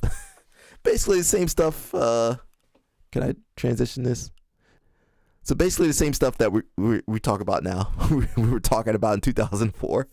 Basically 20 years. What's changed? So he says they take too much money from us and simply don't give anything back. Souza told MMAfighting.com. When was his article? Well, he's talking about the situation back then. So, his arm's broken, and then IBJF didn't help him at all. And remember, he won the absolute title, so he's the face of the jiu-jitsu scene at that time. And so he's broke, and his arm's broken. He's not getting any help from IBJF, so he decides to go to MMA. I left jiu-jitsu for MMA because of those those guys. Because those guys never came to ask me if I needed anything. So, whoever was running the IBJJF at that time didn't check on him. Hey, bro, you're okay. You need to go to the doctor. Or can we get you checked out? You want some water? Nothing. Jacare was raised in Manaus. So Manaus is where Mika and a lot of those guys come from. Something's in that water, bro. Souza was living in Rio de Janeiro to work on his jiu-jitsu, and he almost had no money to live by himself. The only thing he got from IBJJF for his historical win over Gracie was a medal, and that's why he thought he'd try his hand at MMA. I was starving in Rio with a broken arm, he recalls. My physical therapist was on the same street of IBJJF in Rio. I met them all the time, and they never asked if I needed a glass of water. So we're still having the same arguments today, 2025, 21 years later. The athletes are still complaining about getting money from the IBJJF, and that's pretty bad. In fact, IBJJF didn't start paying athletes until fairly recently. They would do these little one-off tournaments, these Grand Prix, these crowns, all these other stuff, everything but pay for the World Championships. And even now, they still don't really pay that much for the World Championships. So hopefully that can change if I keep making these videos. Hopefully they don't kick me out the IBJJF. But I want to see some change, Imagine things were different back then, and you had guys like Damian Maia and Jacare, all those guys that went over to MMA. Imagine you had that talent. You kept that talent. where the sport would be now. Same thing for judo. Imagine if people like Ronda Rousey and is it Caitlin? What's the girl's name? Kayla Harrison. Imagine if they could have stayed in the judo community, how much more they could have given to the sport versus having to go to MMA to make a living, you know? Yeah, bro, everything would be a lot different, huh? So yeah, we've been talking about half guard, and then we started talking about Damian Maia, and then we started talking about why those jiu-jitsu fighters went into MMA because they weren't making money from jiu-jitsu. Basically, that was it. So let's get into Reddit, guys. You guys know Reddit is, you guys love Reddit. It says, is it fair? Is this a fair offer to teach beginners classes? Coach wants me to help out with teaching 3 beginners classes per week as the only coach in those classes. I've not got much coaching experience, around 30 plus classes, but had good feedback from students. Free membership, multi-gym. They are a branch of many locally. 1 private class from the head coach for every 3 classes taught. That's a lot. Free access to gym events, seminars, competitions, etc. And +1 to any class I teach. So I guess he can bring any person to the classes he teaches. Is this reasonable in your opinion? I always want to get paid. I got a lot of experience though. I want to get paid. I ain't teaching nothing if I don't get paid. I hate to say that. I do help out a little bit, guys. Don't act like I don't help out. But I want to get paid. You guys want to get paid at work? I want to get paid at work. Yeah, that seems legit. I've been at gyms where the deal was free membership for teaching twice a week. Yeah, it's quite reasonable. Only if you can answer, is it all worth your time? That's a great question. Is it worth your time? That is a great question. I suggest you pay people. So remember, you got to motivate people. Free class, blah, blah, blah. I want money. Yeah, just pay them. Give them money, bro. That's super dope offer. You're banking a private session a week with your coach. Dog, take that offer. Yeah, what if his coach is not good though? You just pay him. You gotta pay people, bro. I feel the private clinches it for me. I have enough money at the moment, but want to keep learning, especially if I'm starting to teach. No, you get paid, bro. Depends on what you deem your hourly rate to be worth. If it's 3 classes to 1 private, what do they normally cost for an hour? Would you work 3 hours to earn that amount? Do you care about other locations? The +1 thing seems weird, but whatever. Seems like the standard deal for coaches at the gym. I basically get the same deal, and I help my gym with the kids' classes. Oh, bro, I ain't looking at kids without getting paid. As much stress? Nah. Give me that money. Where's my hand at? Give me that money. I don't know, bro. Jiu-jitsu all over the place. Being honest, not really. Perhaps for 1 or 2 classes a week, and if you had a great relationship with him. But keep in mind, teaching beginners is actually a lot of work, especially if any kids. And also 3 times a week for no actual compensation is wild. Think about this. Most schools don't have more than 3 class weeks of beginner classes. He's asking you to run his entire beginners program for the low cost of nothing at all. This is all spoken as someone who runs a gym. Not a good deal. It sounds like you'll not be getting paid, which anybody who's teaching classes should be. Eventually, when the initial fun ends, I said funds. I meant to say fun. It becomes work, and you will want to get paid. Unless you were in some really unique situation where you were retired or something similar. 3 classes a week doesn't sound like much, but can feel like a lot of work. And the instructor offering 4 private classes a month does not sound sustainable. Yeah. Pay people, bro. It's better. Even I was watching some videos from the medieval times, they would pay the peasants a couple pennies, enough to get some food. Yeah, you got to pay people at least enough for the gas to get to the gym, or enough to cover something, at least cover a bill. But what do I know? Do you enjoy teaching? Is it something you want to do as you get older? Even if you enjoy teaching, you still got to get paid for it. So it says in Australia at my gym, at my academy, that'd be 3 hours times 30, which is the minimum wage, times 4, which is $360, which is not bad. That's nothing for someone covering your classes, $360. It seems like a lot, but that's not for peace of mind. And then he says, $360, $400, $500, not bad for, covering a few classes. Especially if you're making that back, which hopefully if you got the student population, you're going to make that back. The thing with Reddit is that people, they don't know nothing on Reddit. they ain't got no sense on Reddit. Someone says, I like when, some of these kids are bad. Yeah, that's why you got to get paid, bro. Someone's like, Alec, you want to teach? I'm like, not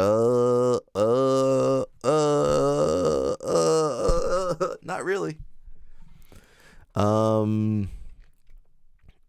Yeah, the people that are like, yeah, this is a great idea. They never taught. People that said it's a good idea, a good deal, said they never taught, they never taught multiple classes. They never been in those situations. Someone says 3 classes a week is 12 hours a month. You get 4 privates, but when would you actually use them? What about your current training schedule? Teaching 3 classes a week is a lot unless you are the owner or this is your main source of income. This will take away from your training, so you won't be making as much progress as how you are currently training. 1 class per week, free membership. Each additional class should be on a per hour rate. Use the money you earn from the additional classes to purchase the privates if must. Yeah, that's a better way to do it. At the end of the day, teaching will wear on you. Start with 1 class first and see how you would like it and how it changes your schedule and training. You can always scale it up and teach more if you can handle more. That was perfect. So he's saying, maybe teach 1 class per week, which is 4 classes a month. Say that's $30 a class, 30 times 4, $120. Okay, that covers your membership, right? The 1 class a week, and anything beyond that, they should get paid. That's a good starting way to start. I suggest pay people, and then if you, like they said, if he wants to take a private lesson, he pays for the private. Yeah, I just feel like you should pay people because there's been times, even some of my friends, high level guys, some of these schools were taking advantage of them and trying to get them to teach for free. Even 1 class a week, if you got a high level person, that's a slap in the face. So, everything's negotiable. So you guys got to negotiate. If you want some money, if you're gonna lowball yourself, $20 a class, go ahead. I always shoot for the moon. So, and sometimes people they go back. They try to haggle me down. That happens too. But you know what? You can say, hey, man, it's not going to work out. It's not going to be a good deal. So I'd rather you guys be upfront with everything. No questions asked. No bad feelings. No hard feelings. Now we're going to move on. We've got the ADCC rule set. Someone has questions about this. It says, is this graph accurate? I saw some conflicting sources on the rules, namely on allowing touching the face and muffling, which in one said they were only allowed at a professional level. I believe they're not allowed. Can anyone clarify this for me? I'm looking to enter an ADCC Open in the following months, and I wanted to make sure I was clear in terms of the rules. Well, nobody knows the rules in ADCC. Didn't you know that? I don't know if we can see this, bro. Okay. Oh, can you guys see that? A little bit. So let's see. Kids, you can do Americana, armbar, chokes, grounded guillotine, omoplata, kimura, buggy choke, pulling head triangle. Okay, so we can do all that for every level. Spirit of Jiu-Jitsu says, usually teaching gets you promoted faster. Sometimes it can get you promoted faster, but is it helping your skills?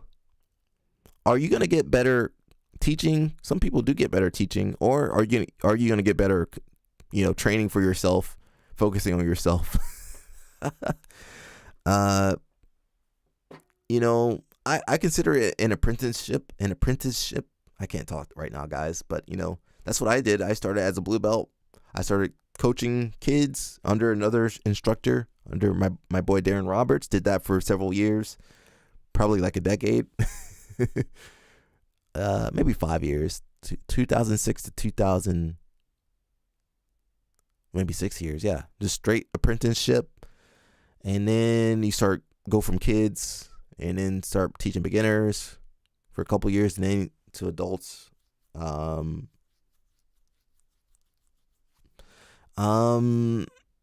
Yeah, I think the only reason it might get you promoted faster is because it looks better when you have a higher belt coaching the class. Would you rather have the blue belt coaching the class or the purple belt? Like the color looks a little bit different, and people, I hate to say it, but people are going to respect you a little bit differently. I mean, yeah, you could take me, take Alec. Okay, put me in a white belt.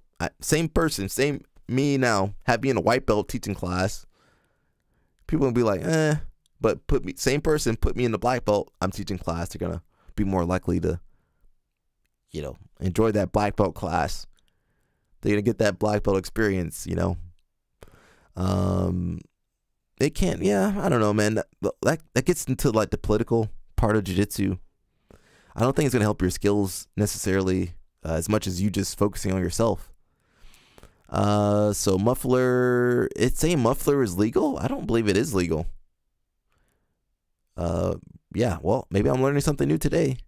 Ezekiel choke, not for kids obviously, but everyone else, it says Ezekiel choke, reaping, standing guillotine, and then it says Brato Plata and Tarico Plata aren't legal for the kids and teens and juvenile. Straight ankle also not legal. Okay, didn't know that. So basically everything's legal. Wait. Why is everything legal for adults? Kani Basami, jumping guard, slamming out of submissions. That's dangerous. So the ADCC Open rules are different than the ADCC trials. It says looks accurate to the new rule change, I believe. You're a blue belt, so you would be in the intermediate at minimum, so everything allowed, but essentially the two new major changes are no Kane Basami and no slamming. So that's only allowed for, if we go back up here, this is only allowed for adults advanced. So they have adult beginners and intermediate where you can't do the Kane Basami and slams. But adult advanced, you can do basically everything. There are no rules. If you were to be in the advanced, only thing different is the Kane Basami is allowed. ADCC has removed the slamming rule they originally had in reserve slams only for trials and worlds. So wait, slams only for trials and worlds, so you can't slam out of submissions? I didn't see that change. Someone says, I'm confused as another source says no muffling, no can openers, no heel hooks, and no foot locks that twist the knee. So I don't know about that one. As the Masters big guy, can I petition to have the suplex move down one whirl? He said that stuff will ruin my weekend.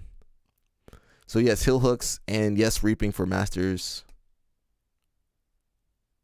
I swear I've seen otherwise at the British Open in December last year. They didn't allow reaping for Masters. So nobody knows the rules. That's basically what I'm seeing. No, every time I do an ADCC style tournament, we're just asking questions. We're trying to figure out stuff.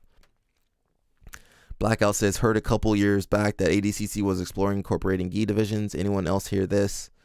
I didn't hear about ADCC, but there is the ADXC.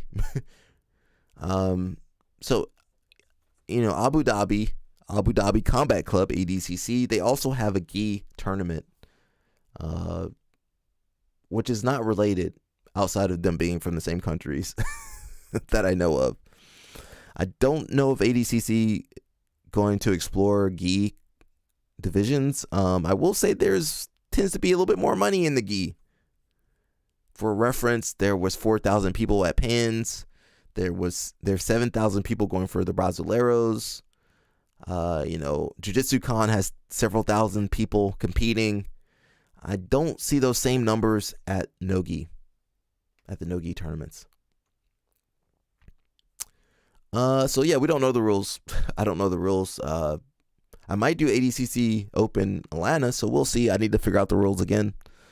You know, I always say my prayer, guys, and say a prayer for me whenever I do these tournaments that I can still walk away from them. So I talked a little bit about Jansen Gomez, super good kid, and then Wrzinski. You guys love Adam Wrzinski. He's one of your favorite grapplers right now. So they're both from Checkmat. We talked about Lucas Leitch, who's also from Checkmat. So kind of cool to see these guys going at it.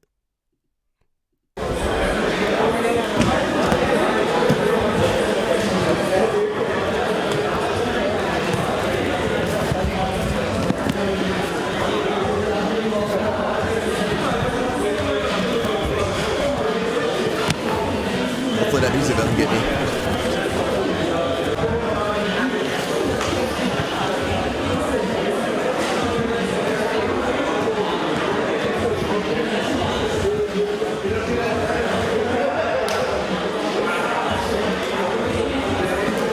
Shout out to Max Lindbald.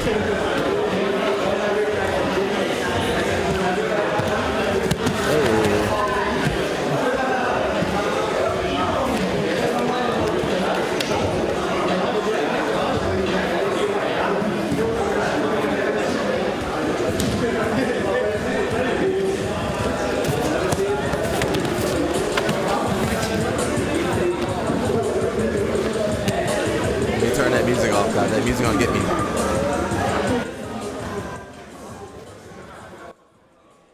Let me turn that music off, guys. That Outcast. Shout out to Outcast. You know, based in Atlanta. So Jansen Gomez. Why would you know Jansen? He's really good. So he's one of the only guys to beat Tynan in the last couple years. So that's why you guys should know Jansen. I also got a chance to coach him at Who's Next a couple years ago. Nice. So he's really good, you know. And of course, you know, Wrzinski. You guys love Wrzinski, bro. Polish power. Bro, I love Polish food. Polish food is good. The little soups with the ganache. Is it ganache? What is it, guys? It's like a potato pasta kind of deal. That's so good. So fresh and so clean. Yo, that so fresh and so clean. Hit me with that copyright, bro. But I love some Polish food, bro. Some kurwa. That's a curse word, guys. Some sausage, Polish sausage. Pause on that. What else is good? Shout out to Poland, bro. I like Poland. I went to where did I go?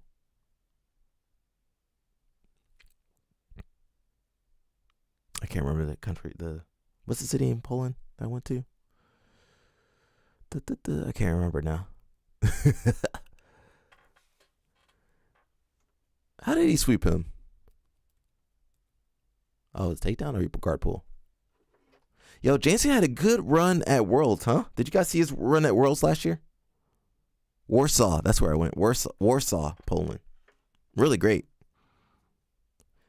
Really great place. I like Warsaw. Shout out to my boy Adam, because I went with Adam. We went to Bearcoot. You guys remember Bearcoot? the tournament run by the Chechenian arms dealer. I can't believe I did that tournament. I think Wrzinski was in that division too. So they going at it, bro. Yeah, Jansen good. He had a really great run. He was in the finals for middle heavy and the absolute at Worlds last year. So hopefully we can see him come back and pull some magic. When I was coaching Jansen, bro, you couldn't really coach him. You just got to watch him.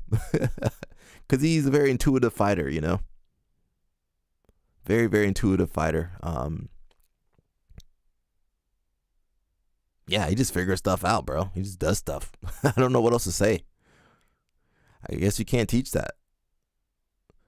Let's see, Wrzinski working his guard. Wrzinski, talking about Gordon earlier, I was like, it's easy for these huge guys to have good defense. But yeah, Wrzinski is kind of a great example of that, because if you watch him at Pans, he was turtling up a lot, but nobody could take his back, or nobody could hold the back very long. So I think the bigger guys can get away with a lot. But when you're smaller, bro, there ain't nowhere for you to go. They jump on you, that's it. So yeah, that's good to see these two guys going at it. So this is from a year ago. This was at their checkmat. You know when they get ready for Worlds, they all go to checkmat HQ in Long Beach, and they have everybody rolling and stuff. Oh, that's a good match, bro. These guys are both good. You guys, we all enjoy them. Hey, Jansen. Jesus Christ, Jansen. Nice. Watch that, guys. Wasn't that amazing? Nobody taught him that, right? He went for ankle pick to armbar. Boop. Push, armbar, boop. Right there, right as the time goes up. Someone says, I never felt the pressure in my life like I felt when we're rolling with Adam.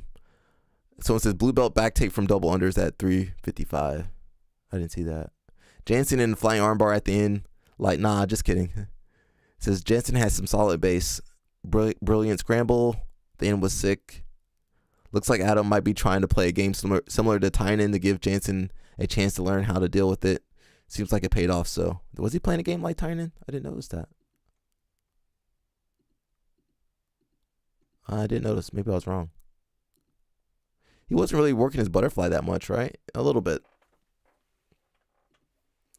So someone mentioned ADCC and having a gi tournament. So there was it no gi though? There's another event. It's called ADXC. It's hard to keep up with some of these little tournaments, bro. It's not little, but it's just hard to keep up. It says so this happened in Paris, France, April 20th. Yesterday. The 9th edition of ADXC Grappling Show, the professional wing of the Abu Dhabi Jiu-Jitsu Pro AJP Tour. So it's kind of hard to keep up with AJP. Their marketing is kind of all over the place. Yes, it's hard for me to keep up, but they throw these nice events. It says the ADXC has been at work for a limited time, but has made a big effort to display its roster at a wide range of locations around the globe. This edition saw the return to Paris after the success of its 4th edition. Featuring mainly European talent, this wasn't a star-studded as previous ADX cards. Among the most interesting matchups was the featherweight clash between Ruan Alvarina and Yignet Yane. I don't know those guys. I think I've heard of Ruan. I think the only person you guys might know in there is Davis Asari, which I think is he Norwegian? I think he is Norwegian. You have Hobson Gracie defeated Junior Argoluyo. I'm trying to think of some other names I would know. Jesus Christ. Peter Frank. We know Peter Frank. Gabriel Souza. Okay, Gabriel Souza is probably the only person I know on there. Gabriel Souza, Davis Asari, Hobson Gracie, and then what was the other guy? Peter Frank. So they did this tournament, and they've had some other people on there, but like, who marketed this?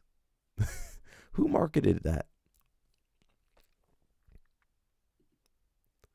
Let me see if I can pull that up real fast. Is there a way to pull this up?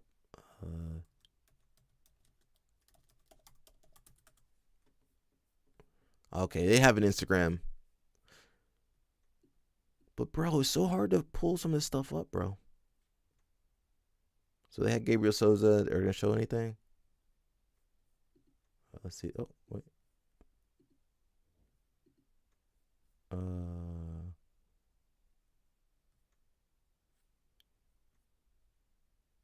Yeah, they do some stuff on social media. Só mandar o contrato. Se eles não escolherem na data que eu tiver de Portuguese. Mano, explica pra gente, naquele terceiro round. Você ficou com os braços levantados pra ele entrar?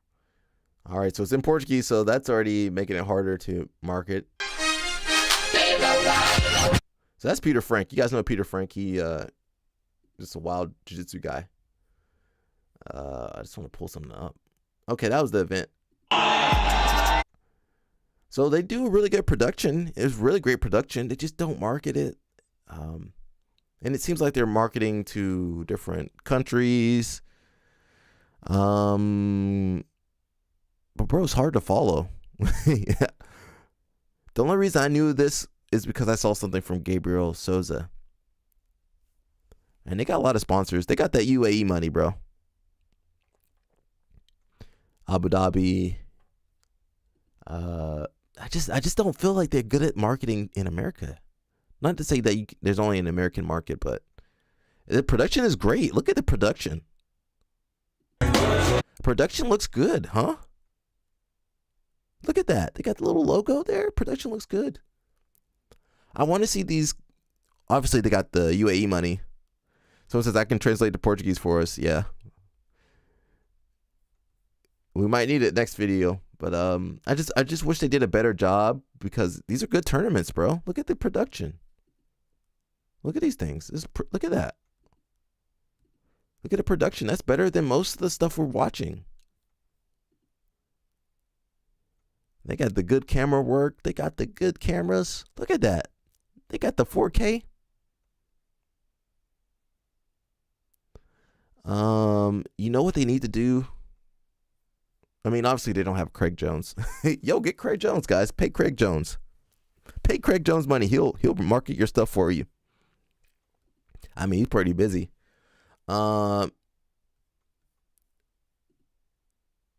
Nobody they're using, Peter Frank over there. Nobody they have on there is really, nobody really is like really big on. Some of the guys are big on social media, but they're not like Gabriel Souza is probably the biggest guy on social media, just promoting stuff. But I just feel like they don't have, like in other industries, you have like YouTubers like me or whoever like covering these stories and talking about it and kind of making content on it. I don't feel like even AJP or ADXC really has that. When CJI or Craig Jones or anybody does anything, there's a ton of YouTube videos about that, right? But like these other tournaments, they don't have that pull, they don't have that draw. So man, if they want to reach out to some people like me or others, that would probably help a little bit. You got to create buzz about this stuff. That's something Craig Jones is great at, right? He creates buzz, creates controversy that gets clicks and eyeballs. He's talented at that. So, unless you got a person like that, you need to find those people like that already and have them market. But man, this is a great. Look at this. It's a great. Shout out I don't know who that is. But shout out to them, bro, because this is a good event. I don't want to see, I've seen so many events come and go, but I want to see these events stay. Look at that. Look at this production, bro. This is great. Imagine if the World Championships had that. Imagine if the World Championships had clips like this. They got clips. But look, let's go to IBJF. Sorry, IBJF. I ain't calling you out, but the team, their marketing team is so small. I hope no girls popped up on there.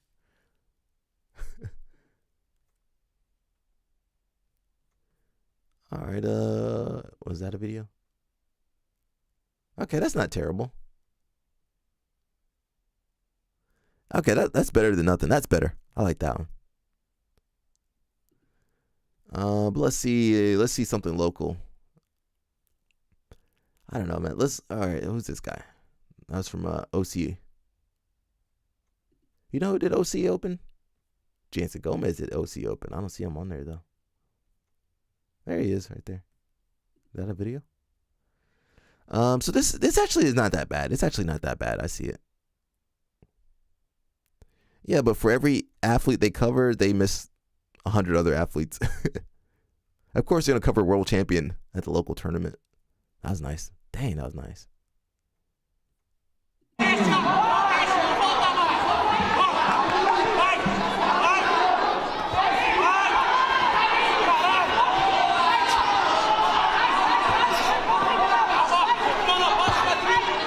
Jansen good, bro. Especially passing.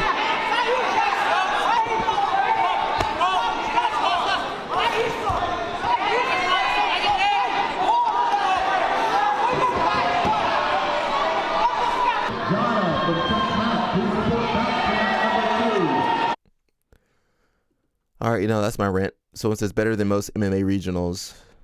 Man, that was better than Worlds. That was better than Worlds coverage. Where's Pans at? Here's the coverage of Pans.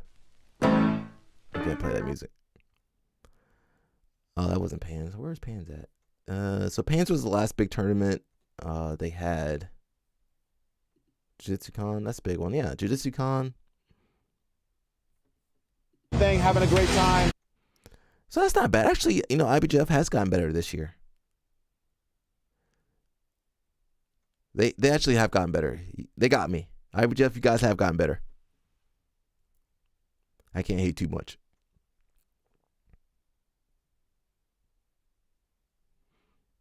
That's true. I gotta take my words back. They have gotten better. But I still want to see these, you know, these tournaments do better and pay more, regardless. So we're gonna watch one more video, guys. We got every submission from Who's Number One 27. So that was last weekend. Let's check it out. Can I full screen that? Yo, I can. Actually, I'd rather have a small screen. Can I do theater mode? Actually, I like the other way. And where are you? Default. There we go. As you mentioned, February, a bit of a newcomer onto the black belt scene, brown belt, Nogi world champion. And, you know, he said, I've been an underdog my whole life, not just in these jiu-jitsu matches, but in everything in my life. So he's not, you know, he's not intimidated by the fact that most people are assuming that Tackett's going to win. Oh, that was nice. That, yo, whoa, that was nice by Tackett. Most people are kind of a rolling crab ride, back take, nice. That, look at that back take attempt there by Andrew Tackett. Now February locking up the legs there. Yeah, he was. The thing is, he left that bottom leg exposed. You see there? Adept on the leg game. Here, right there, boom. Be careful with these attacks because that rolling style, sort of crab ride back take, is quite common. If there's I like how he pinned that leg though. You see that? Now February he pinned that leg. There. I think he has the wingspan to do that. I'm not sure if I could do that. On his debut. Very see here, he pins the leg. On the leg game. But you do have to be careful with these attacks because that rolling style, sort of crab ride back take. He probably should have running man. Quite common if there's no real control. Running man here. Ankle. Now, too late. Tacking in on the own leg. He got it. And Andrew Tackett. I feel like he could have gotten out of that. Anybody else? Over 2 minutes here. Anybody else think he could have gotten out of that? Well, it was already in. Wow. Yeah, for future references, guys, I won't stream these fights. You know, you gotta get your own flow grappling. This is on YouTube though. Oh no, Elizabeth. She grapplers in the world at Polaris. Oh no, her legs. This is I don't know what happened here. She fumbled this. Yeah, it looks like a pretty tight straight foot lock, but nah. The problem, it's pretty tight. I mean, that's a good. She should have let go. She should have let go before Helena got on that neck. Helena Kravar's got the back. Oh no, that was not good. Arm around the neck. Can't really tell where she is on the neck. But that looks tight, Sean Williams. Yeah, it's tight, and it's basically like a spine lock. Oh, my neck hurts. I would have to tap out of that, guys. I would have to tap out. My neck would be going. Be able to strangle here. Yeah, she's gonna switch it, so it didn't like. Elizabeth's holding on. She had on the face, but she's still got her arm. I mean, that's as dangerously close. So you know, here. about to say B Team New Wave, they work these back attacks, their mount escapes, mount attacks. So. It's kind of like old school jiu-jitsu, really. Helena Kravar's got the body triangle, and it looks like the arms. And that is it. Helena Kravar wins by submission. You know what? They're both young, too, so they can both bounce back. Champion of Who's Number One. Shout out to Elizabeth Clay for coming back out there, having a kid, too. You got Owen Jones. You guys like Owen Jones? Nice transition to the back by Owen Jones. Over under grip, knee inside, trying to break his body. Yeah, looking to get to the back. Very different position we've seen the entire match now. Owen Jones on the back, 2 hooks in, arm around the neck. Owen Jones is looking for a finish here. He's got the rear naked choke. Was man not defending? What happened, bro? Jones on the back, he went from hand fighting to no fighting. Right here, like he stopped fighting. Owen Jones is looking for a finish here. He's got the rear naked choke. And Owen Jones is looking to submit. Julian what was he doing, bro? Here at WNO 27. Can he finish it? But look. Didn't he just, he was hand fighting? Then he went from no hand fighting? Back, 2 hooks in. He went from no hand fighting to like the just neck. right here, just kind of Owen just. Jones is looking for a He didn't finish defend here. at all. He wasn't fighting at all. He's got the rear naked choke, and Owen Jones What is happened there, looking to guys? submit Julian Espinoza here. He just stopped- at he just stopped hand 27. fighting. Can he finish it? Who does that? He's got to start What was he doing? looking to the ceiling and start peeling hands. If he's going to. What was he doing, bro? There's a switch. Oh, to you the got other out at side. somehow. I don't know what Shoehorn in. defense was that. I guess he's Cross hand confident. defends the wrist. Shoehorn, that left hand gets to the forehead.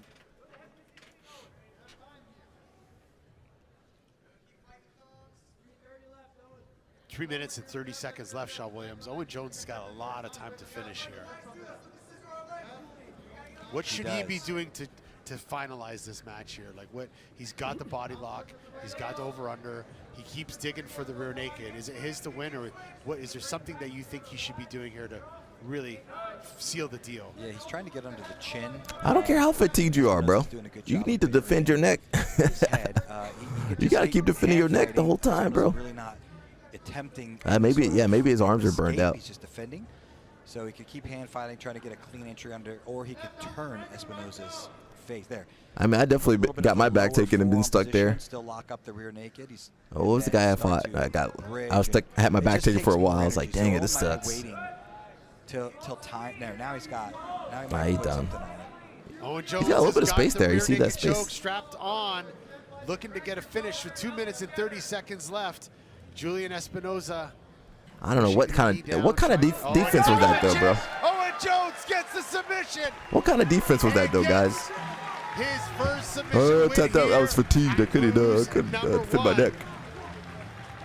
That's an impressive win. Yes. Yeah, very impressive. You know, I'm hating over here. Martinez gets the first judge's favor here. Shanji looking fired up from here in that judge's favor, trying to get the double under stack pass, and now smashing the guard of Boogie Martinez as Eddie Bravo looks on in the corner. Shanji changing the direction. That got him fired up, Sean Williams. Yeah. Shout out to Sanji, bro. For that pass now. This is tight. He was in a few of those matches with Lucas Leitch that we watched earlier. I didn't think this was a good matchup. He's not going to mount yet. Looks like he's going to go after a Kimura.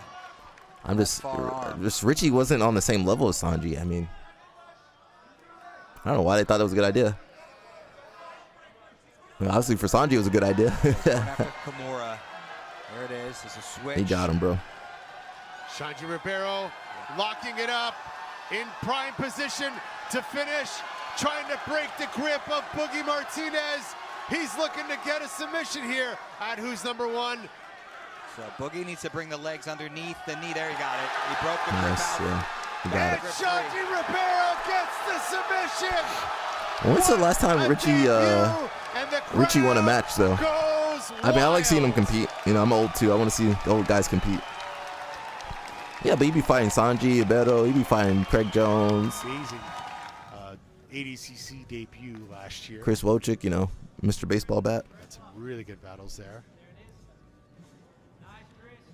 Yo, wait. So here, I didn't understand why the guy was playing into the legs. Was he that confident? And it's no coincidence he's on. He's kind of like, look here. Let's get pulled through. He got his leg sucked in there. That was a. Was he that a little bit of confident? an error there. So I would have been like, well, dude, you about to lose. You already losing. likes to do so. Chris Wojcik, yeah, sorry to interrupt. Looks like he's got. He it already lost tangled. right there. Look. He's torquing that ankle. Yep. Will he get the Woj lock? Will he get a submission in his Who's Number One debut? Now attacking the opposite leg is Wojcik. Oof. It's already in, yeah. He's got it locked. Switched legs. You saw Michael look for the tap, and That kid's is strong, it. bro. Chris Wojcik gets it done in just over 2 minutes here at Who's Number One. But usually with these guys, once people figure out your style, oh, here it is. think of like Polaris. Once people figure out your game, bro, He can just pull out of that if he just. this is a good match. This is the best dominates the submission of wrist the and night. Ducks his head, but he didn't dominate the wrist Ben at all. Eddie has got him trapped. He's got. I was his leg trapped. kind of underestimating Ben Eddie, so the show for him to pull this out of the hat was amazing. Ben Eddie looking to go get a submission here. This one is tough because you can get Kimura, or Ben should take his left arm and hug this back leg And that lets him adjust the angle even more. So And you know, if his homeboy left didn't arm want to tap, comes bro. back and hugs the He was leg, kind of he's like, also dang got it, a 2 minutes, Kimura all attack, right, but that'll 2:30, let I'll that hang right out. knee come around the corner, and that's a finishable triangle from there. But he's not. He didn't want to tap he's, out. He's working on the arm right now. Yeah, but what you can't see at home is Josh has locked his hands, and he's not giving that arm up. I think he knows what's happening. Now Ben's got the grip. He had a Kimura grip there for a second. He's trying to break the fingers. He's trying to break the fingers apart. Now scooping underneath. Now the Is problem that the with- Hindu yeah, team? Sorry, Ricardo. The problem with scooping underneath means Yeah, that you he's lose cooked, your bro. triangle angle. He's trying to move into a sideways And you know triangle. when you're in something Just needed to weird, bring you're the like, left what in the arm world? back Where do I and go? hug the leg, that far leg. So remember, and it's gonna defense is fix his ankle. a lot of it's mental. And it's no joke, that triangle. This is one of my favorite triangles, the Hantei Sankaku opposite side triangle. But now the Kimura might be there. He might set off for a monoplata. Should Josh stay on his back? He's just pulling on do you think stuff. that if he rolls, Yo, does it run him my knee would have risk of popped. getting in more My knee danger here? my knee Josh would is be gonna want to push on the button, destroyed. circle to his right, and his head's gonna pop. Nah, out. He's gonna he's shrug like his twisting shoulder, his spine. Run like I was like Homer Simpson, or he's gonna run on his side Yep. to his right, and his head can pop out of that triangle, and then it's just the arm is left behind. But he's got to shrug hard. And it's easy when people are like, yeah, just get Shrug out of with the there. Just left shrug. He's side, like, my and then neck, he can my neck literally hurts, my spine's worm twisted. his head out. Just shrug. Right now is the time to do it, but when he's square like this, he's in line. I feel like you need to put the Just announcers in circle to these his submissions so they right can with his feel, all right. legs. He's like, yeah, I Start was to wrong the whole untie time. this triangle. Couldn't have gotten Square out of his head there. out. Man, this position I think would have made many a man 50 seconds. That's just we got to tell him the 50 pressure, seconds. just Hold weight on. on top. But Josh Weiland's He's like, tougher than a oh $2 no, I'm steak, not gonna make it. and he's sticking it out here. He He's knows not bad when he giving couldn't up. last that 40 Yeah, seconds. The problem I mean, he he's stuck lasted in the a 2 triangle minutes for a basically. very long time, very big, large portion of the match right now. There it is. He could circle out to the right, and he'll untie it. Now he's now it's a got front conventional triangle. triangle there. Josh rolling to his knees. Ben Eddie's got a great position to finish Oh now. yeah, he got him. He's got to hug that hip strong if he gets on top. Now he's back down to the back. Oh, you know that was tight. All There right. it is, Ben Eddie with the submission. And What happened to Eddie Bravo's hair? When did Eddie Bravo become bald? Finish. Yo, I what think he happened? was going to go out there. Yeah, once that front triangle Yo, went on, when he tried to wait, come up, wait, he wait, didn't wait, pull wait. on the hip. Wait, Finish. Yeah, I think he was. Eddie Bravo. wait. What happened to his hair? Ben Eddie with What happened to Eddie Bravo's hair, guys? What happened? Where'd it go? Where'd it go? Yo, wait a second. Where did Eddie Bravo? Guys, wait a second. Wait a second. You're telling me this guy, look at that hair. You guys see that? Can I make it bigger? I don't want to drag an image. Can you guys see that? Let's do that. You guys see that hair? Where is it? Shoot. Why am I in the way? You guys see these? What happened? I'm being for real, guys. What happened to his hair?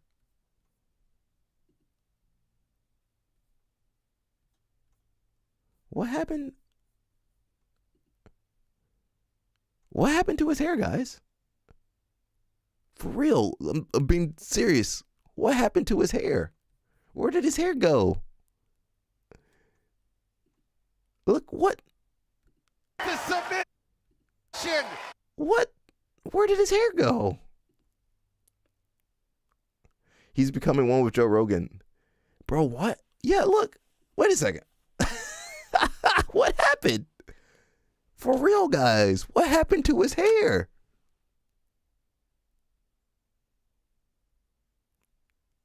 But look. Here's what Joe Rogan used to look like.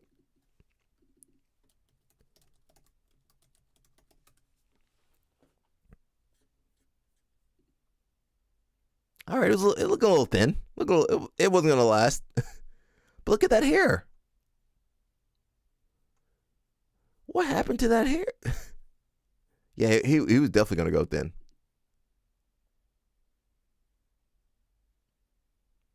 You know who also looks like this?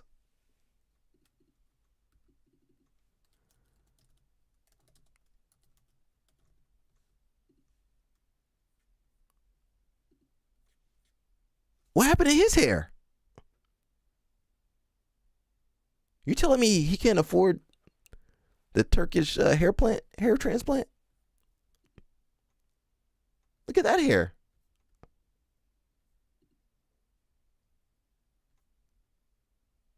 Is he shaving his head? Or he went bald? I think he just shaved his hair, right? Did he just shave his head? Okay, I thought he shaved. Did he shave his head, guys, or is he bald? Yeah, he must be shaving his head. But why? Why do they want to look like that? What's the point?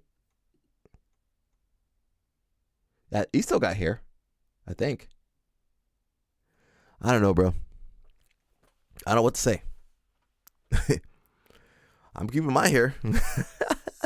I'm keeping my hair. Wait, where's my hair at? I'm keeping my hair, guys. You see, my hairline is still good.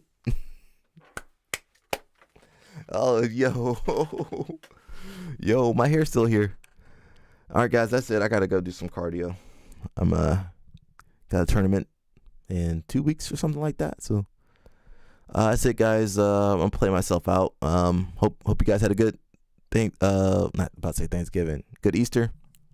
Danny says, I'm unsure, but I think he shaves. He grew his hair back when he fought Dustin the third time. The second fight, he was bald. Yeah, I don't know why he wants to look like that. You trying to look like Dana White? I mean, why would you want to look like Dana White?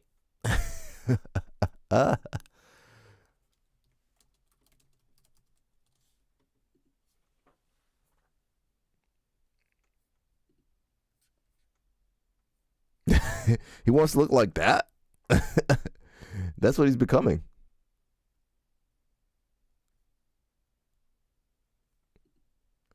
I guess you become what you admire. I don't know.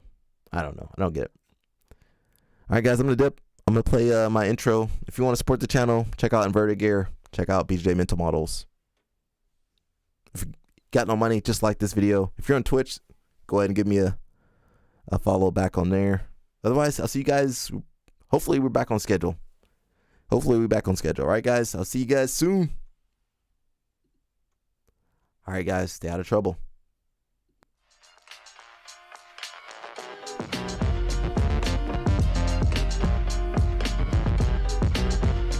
Support that Inverted Gear, guys. Offer code ALEC. Shout out to Nelson, Big Panda.